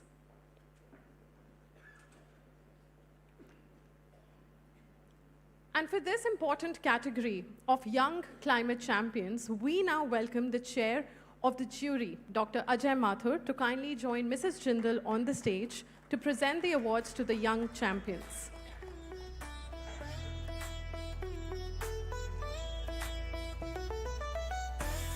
The future of climate action depends on young people who are not waiting for change, but creating it. And that is exactly what the Young Climate Champions program celebrates. Before we announce this year's winners, let's take a look at the incredible journey of this program across 28 states and 3 union territories. May we have the AV, please?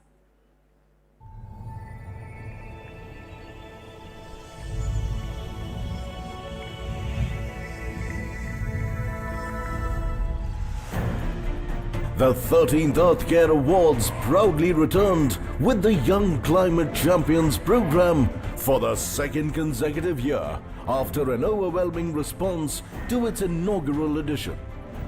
This year, the movement grew bigger than ever before, reaching across 25 states and 3 union territories, engaging more than 350 educational institutions nationwide. Over 25,000 students participated directly through workshops, webinars, presentations, and institutional engagements. From classrooms to communities, from ideas to impact, India's youth came forward with powerful climate solutions. Solutions emerged across 6 critical climate themes. The Young Climate Champions program continues to prove one powerful truth.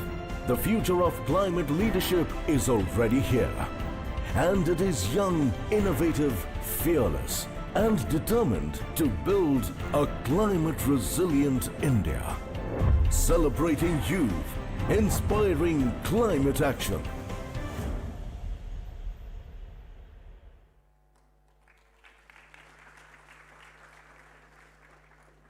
And now it's time to recognize our young climate champions, the young innovators and change makers responding to some of the world's biggest climate changes with ideas, action, and hope. We request all the winners to stay back till the end. When the air needed help, Rinku Pal stepped in with the Vayu Veer program, tackling waste management and indoor air pollution.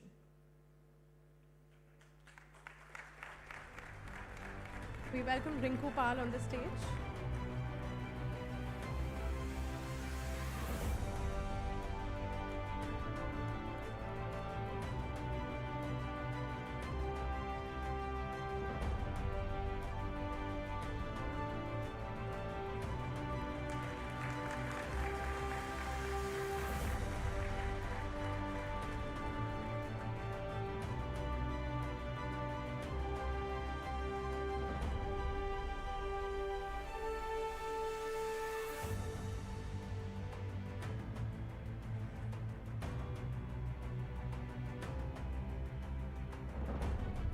Congratulations.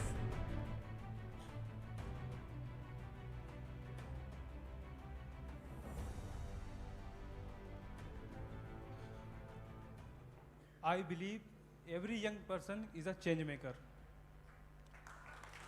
Do you agree?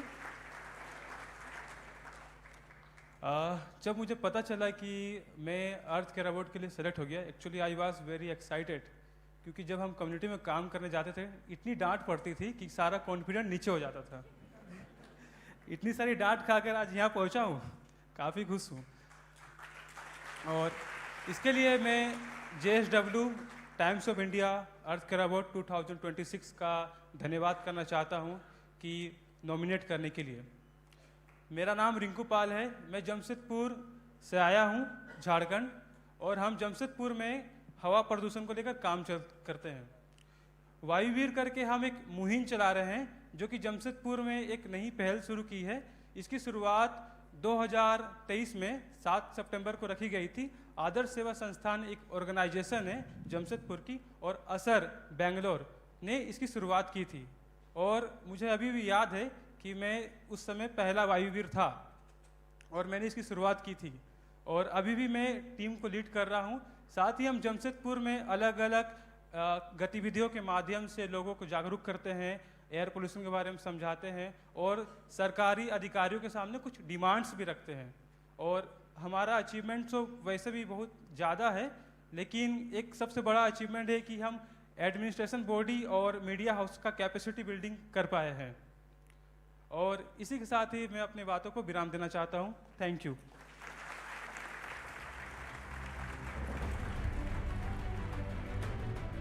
Congratulations, and we definitely need more Vayu Veers like you in the country.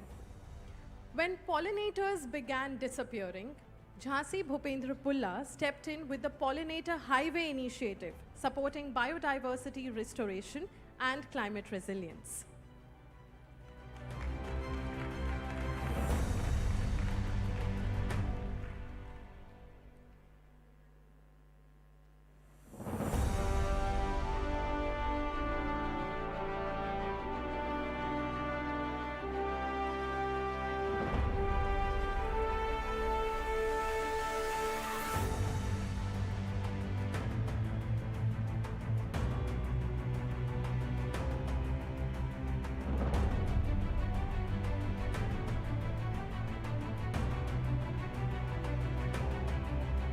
Congratulations, Ms. Chassi, and we would love to hear a few words from you.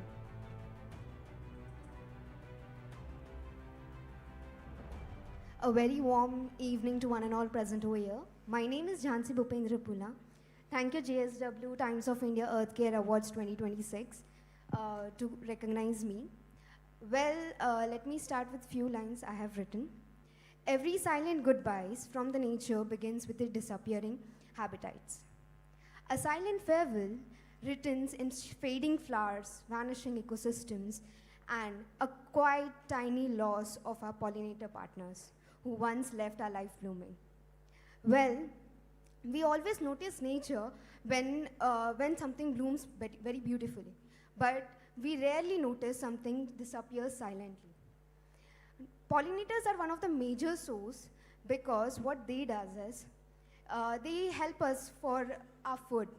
If pollinators do not exist or they lose or they go away from us, what will happen is we will lose the colors surrounded by us. Second thing, the food we eat today is because of pollinators. And I know we can do artificial pollination, but the natural and the nature one is one that we prefer. Then second thing is the forest. If there is no forest, no life exists, right? Thank you so much for recognizing me. Thank you so much and congratulations on your achievement. When renewable energy needed smarter systems, Arnav Garg stepped in with an AI-enabled smart grid intelligence platform for renewable energy integration. We welcome Arnav Garg on the stage to receive the award.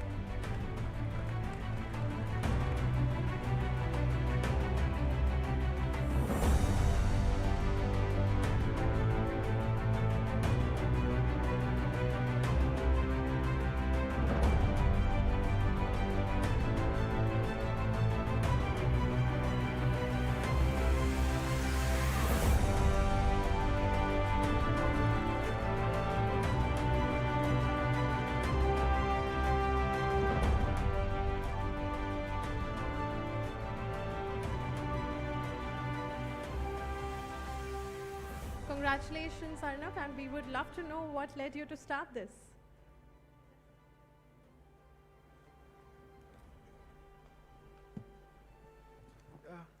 Very good evening to everyone. My name is Arnav Garg. I'm a third-year energy science student from IIT Delhi. And first of all, I would like to thank JSW and Times of India for this incredible honor. This really means a lot to me because working in the shadows is one thing, but recognition is something that actually boosts you and actually makes you take step a bit further. And apart from that, I would like to thank my mentors. I would like to thank my professors who are part of my project. And my project, I call it Power NXT. It is essentially an AI-enabled system that helps in smarter energy procurement. And because we understand that renewables are no longer the future, we already have renewables here. What we need is a smarter grid, a system that can capture that renewable energy and actually make our grid future ready. And thank you again for this honor, and I hope I can live up to this someday. Well done. Congratulations and thank you for reminding us for the need of smarter systems. When climate risks began threatening public health, Haridra Bora stepped in with climate-sensitive health risk mapping to strengthen disease resilience and early warning systems. We welcome Ms. Haridra on the stage, please.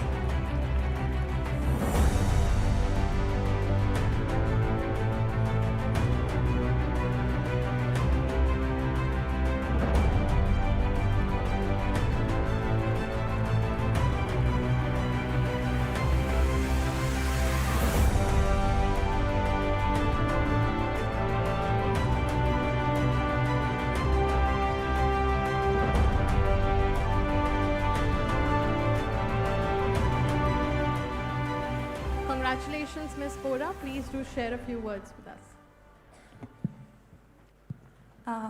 Good evening to everyone. At the very onset, I would like to extend my deepest gratitude to the group of JSW and the Times of India for recognizing my work. But I believe that behind every recognition, there are some people who always leave behind the spotlight. And I would like to dedicate this to the community health workers of my district, Golaghat, situated in Assam. And I started this project on the advice of my supervisor and mentor, Professor Bakshavi Gupta. Climate change has been very real, but I come from the district which is very vulnerable to mosquito-borne diseases. And on the advice of her, I actually started looking beyond the lens of hardcore biomedicine and tried to understand it from a very geographical syndemic risk perspective, and then design early predictive models. And 3 other people that I really would like to thank are my mother, Madhushmita Saikia, my sister Ananya, and definitely my father, who is not only my father, but also the co-authors of my papers, all my publications, and all my research work, Dr. Rubul Bora. And thank you so much. Thank you again. Congratulations, Ms. Bora, and all the very best for your work. When waste needed a second life, T.K. Devanarayanan stepped in with a circular biorefinery model, converting waste into renewable energy and bioproducts. We welcome Mr. T.K. Devanarayanan on the stage.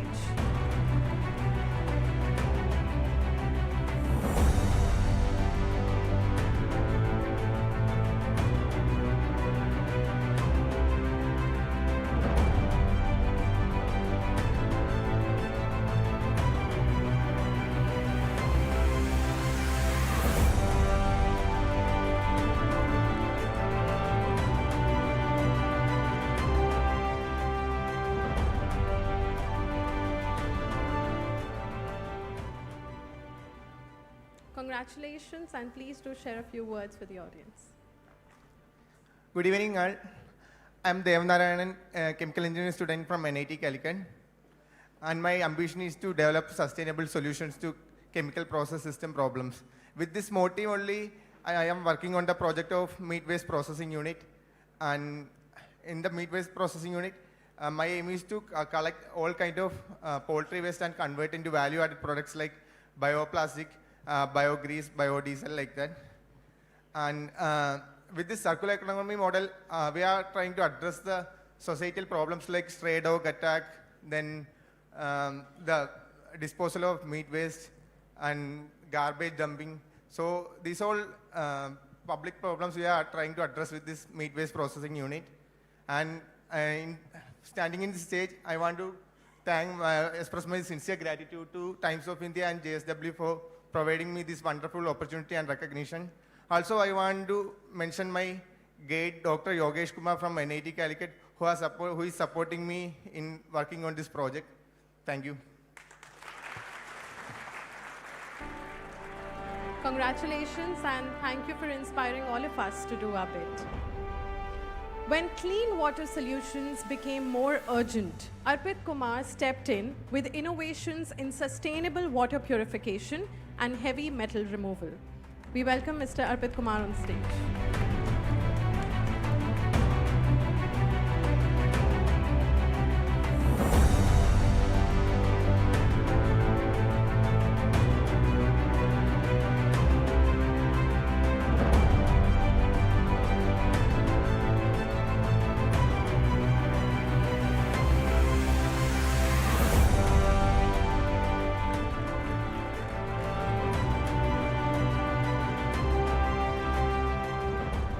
Congratulations, Mr. Arpit, and we would love to hear a few words from you. So, good evening, everyone. So, myself, Avijit, actually, Arpit is my colleague and also my brother. Because of exams, you know, all of students are there, so our end semester exams are going on. Because of that, he's not here. So, let me just tell you that we are a group of students. Recently, we are incubated at Manipal, MIT. So we are working on a solution to provide filtration technology, clean and sustainable filtration technology to remove arsenic from groundwater. Arsenic is a deadly mineral that is naturally found in groundwater. Because of water crisis, it is now a burning issue in severe districts. Across India, there is more than 200 districts that are severely affected from it.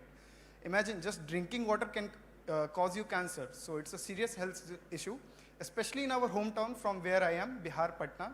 So from last 5 years, we are working on this solution. And now this year, we are like into a stage of commercial production. And also we have identified more than 125 habitats and schools that needed these kinds of water filtration solution. So once again, for JSW and Times of India recognizing our work, we are truly honored and grateful. Thank you. Congratulations.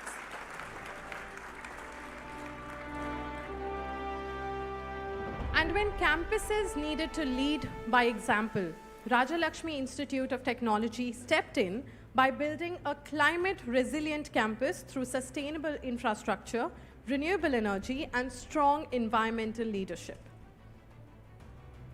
We welcome the representative of the Institute on the stage to receive the award.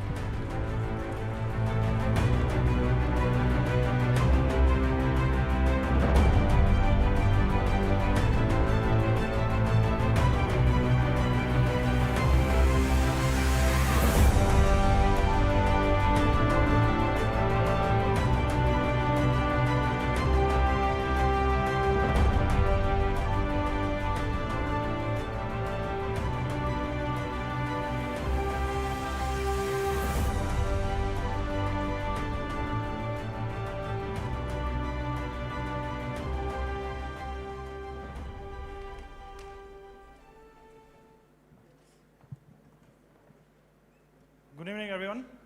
I am Dr. Kanak Kalita, and on behalf of Rajalakshmi Institute of Technology, Chennai, I thank the JSW and the Times of India for recognizing us in this 13th Art Care Awards.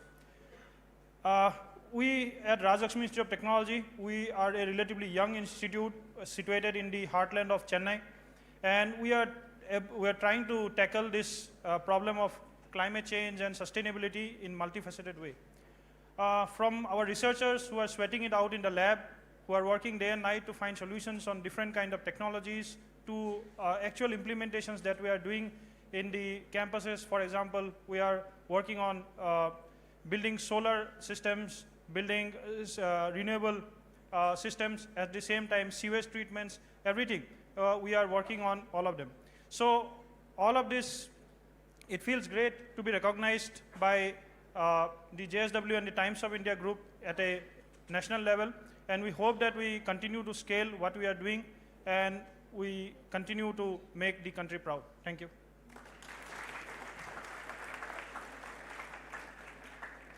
Congratulations. May I now request Dr. Ajay Mathur to take your seat, please.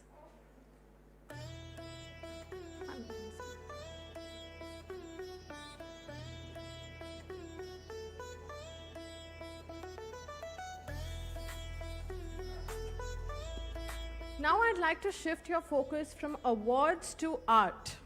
We have among us a sculptor who focuses on sustainability, turning waste materials into powerful artworks. Mr. Prashant Pandey's work explores ideas of social memory, rituals, and changing values. He uses materials like marble waste, cigarette butts, blood slides, industrial scrap, and organic leftovers, and whatnot. May I request Mrs. Sangeeta Jindal to felicitate Mr. Prashant Pandey for his wonderful work.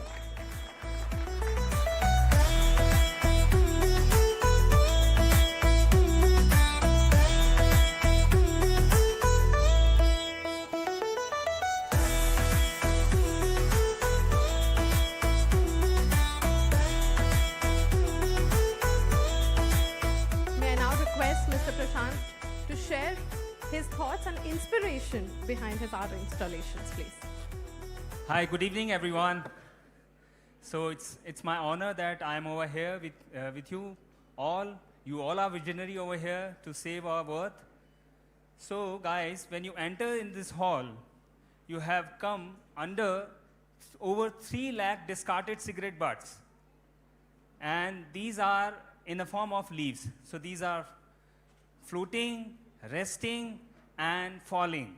So you can see over in the hall and at the garden area. So I just grown up with a family of sculptors where we are making deities and statues. And with this leftover ideas, I was more fascinated with playing this waste. कि क्या होता है उस waste का जब वो निकल के बाहर आता है और स्कल्पचर बन जाता है. और I felt that it's also the blessings. So that's how I, search in every material. This cigarette butts, I have, you can see in and out everywhere in the world. So I am working with this project from last 5 years for this specially called biography.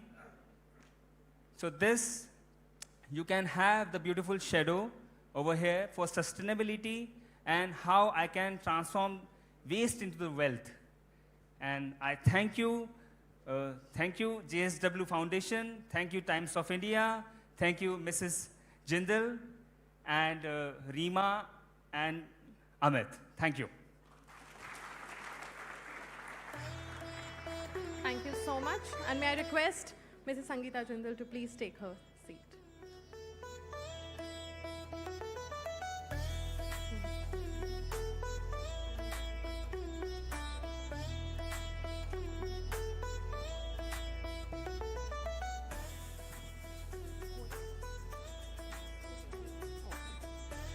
May I now invite Ms. Rupa Davane from JSW Foundation to take the event forward. Thank you. I'm leaving this. Good evening, all. This is such a difficult, responsibility that has now been given to us. Today marks a special milestone as we celebrate the 13th edition of the Earthcare Awards. Over a decade of recognizing ideas, leadership, and action for sustainability in India. This year also marks a special transition as the chair jury, Dr. Mashelkar, now hands over the baton to Dr. Ajay Mathur. So we would really like to hear what all the current jury and our eminent advisor as Dr. Mashelkar, what he has to say. Can I please invite our existing jury members? We only have 3 jury members here today. The others couldn't join us. Can I invite Dr. Ajay Mathur, Dr. Soumya Swaminathan and Rajat to be on the stage, please.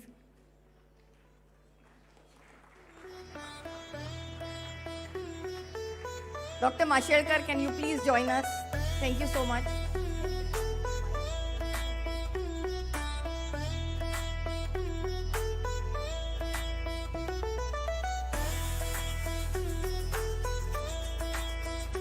Thank you so much. I request all of you all to take one mic each.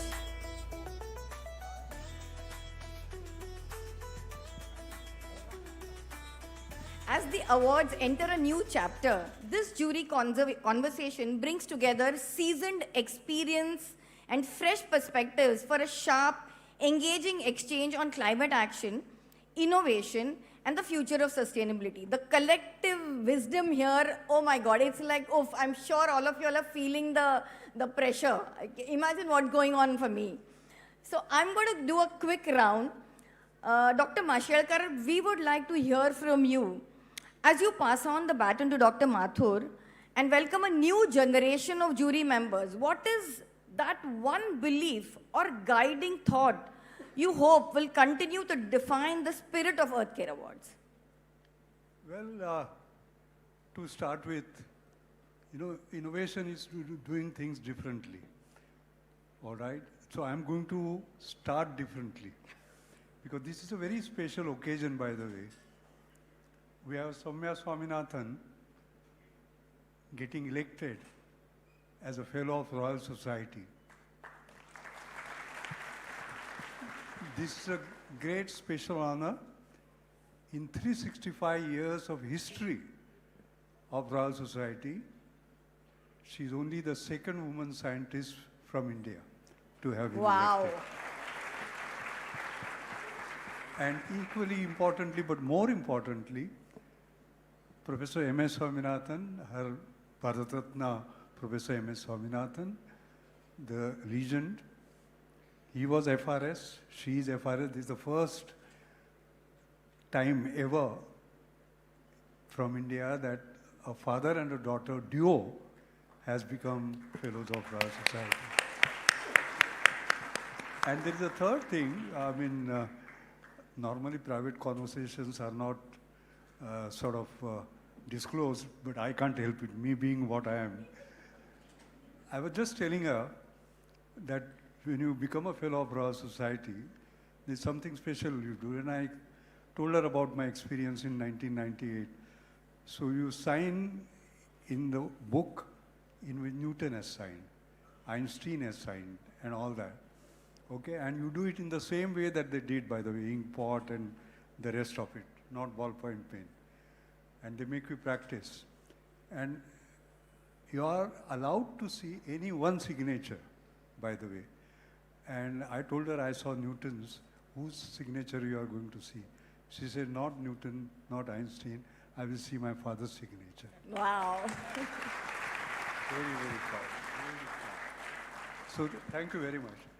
Now, coming back to the decade gone by, and if I look at my own sort of experience, first of all, I say that I had a fantastic jury.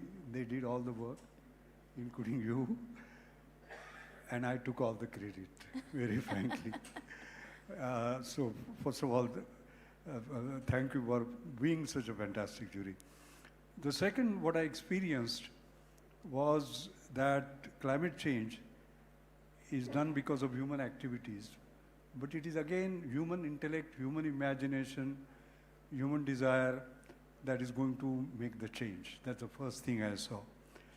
Second, we witnessed was this issue of innovation, compassion, passion coming together.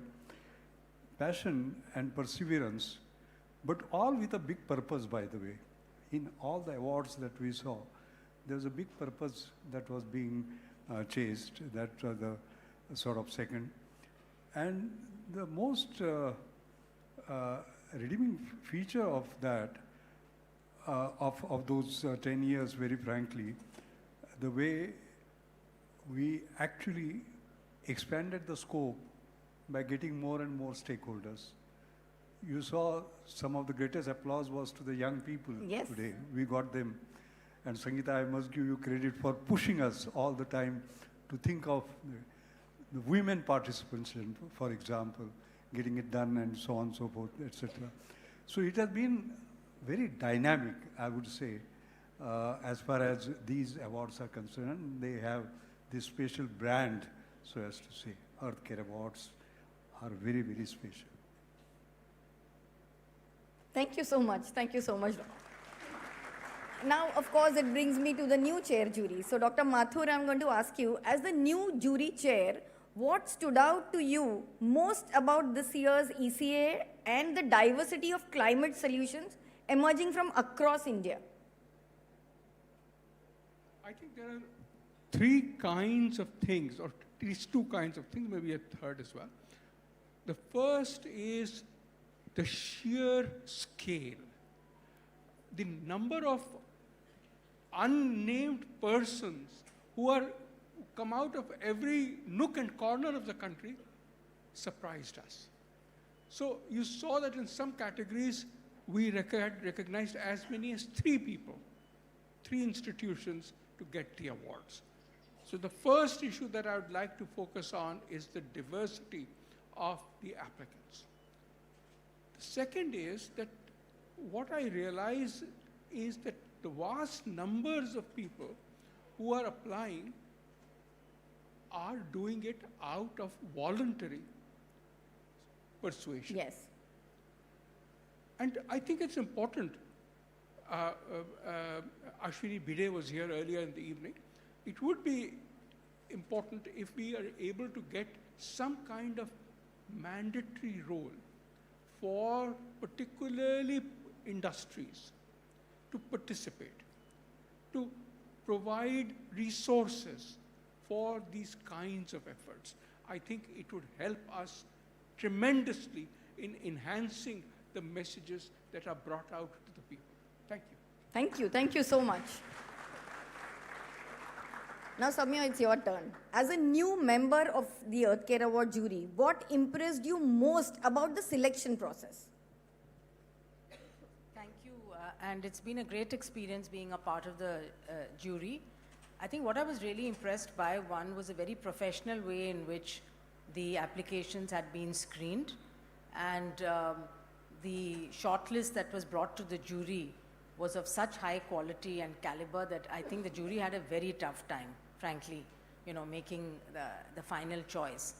And what inspired me really was the fact that, you know, we are often get very bogged down or depressed by the scale of the problem, and we think, and when we see the images in the media today of what climate change and biodiversity loss and pollution, the triple planetary crises, as we say, and we feel that there's nothing that we can do. But when you see these examples, you feel there are people doing it.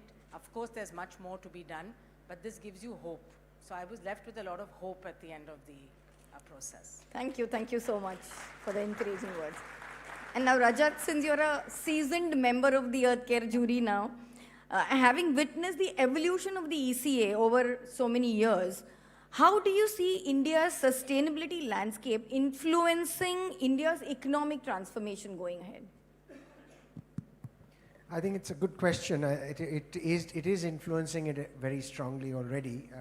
And I'll speak from a decarbonization part of sustainability, which is, of course, a very small part of the overall sustainability landscape. But if you look at new industries that are being created around this, like the renewables industry, where we invest $20–25 billion a year from zero, almost 10–15 years ago, or if you take bioethanol, where we've gone to 10%, going to 20, potentially to 100, as a substitute for liquid fuels for transportation, or we see electrification of transportation, electrification of other kinds of mobility.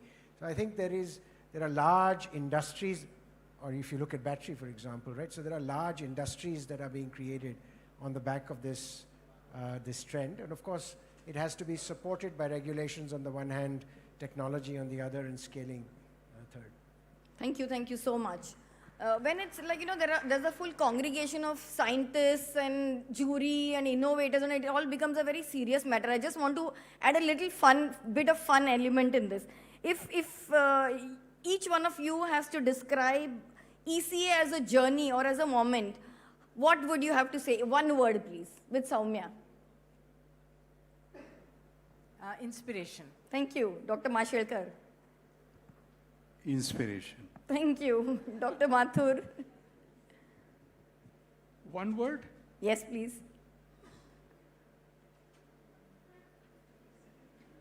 I know. Humility. Thank you. For me, it's learning. Oh, lovely. Thank you so much. Thank you so much. Thank you, dear jury. Thank you for making it fun for all of us. And of course, it was difficult. Yes.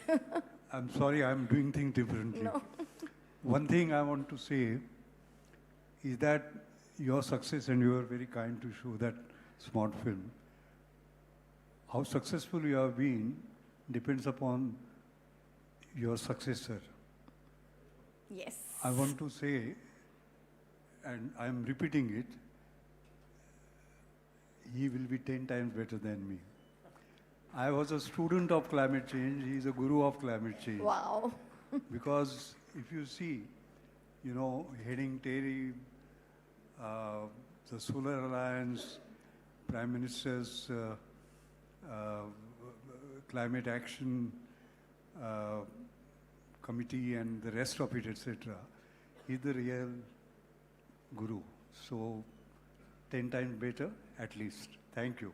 Thank you so much. I look forward to the big shoes that I need to fill. I was just about to say that those are big shoes to fill, and these will be really encouraging. Thank you so much, jury members.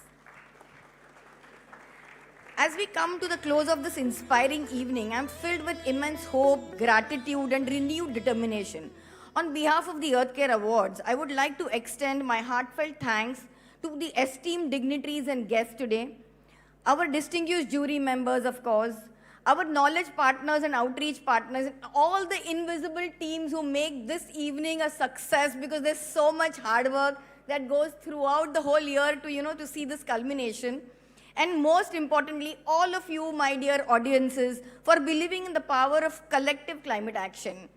For our 13 years editions now, the Earthcare Awards have celebrated the belief that meaningful change is possible when people come together with purpose and conviction. Let tonight not mark an end, but a renewed beginning, a launch pad for the stronger collaborations, bolder ideas, and continued action towards a more sustainable future. Thank you so much. Now I'm going to request all the prize winners and the jury to join Mrs. Jindal on stage for a group photo. Thank you so much. And then please join us for dinner after this. Thank you.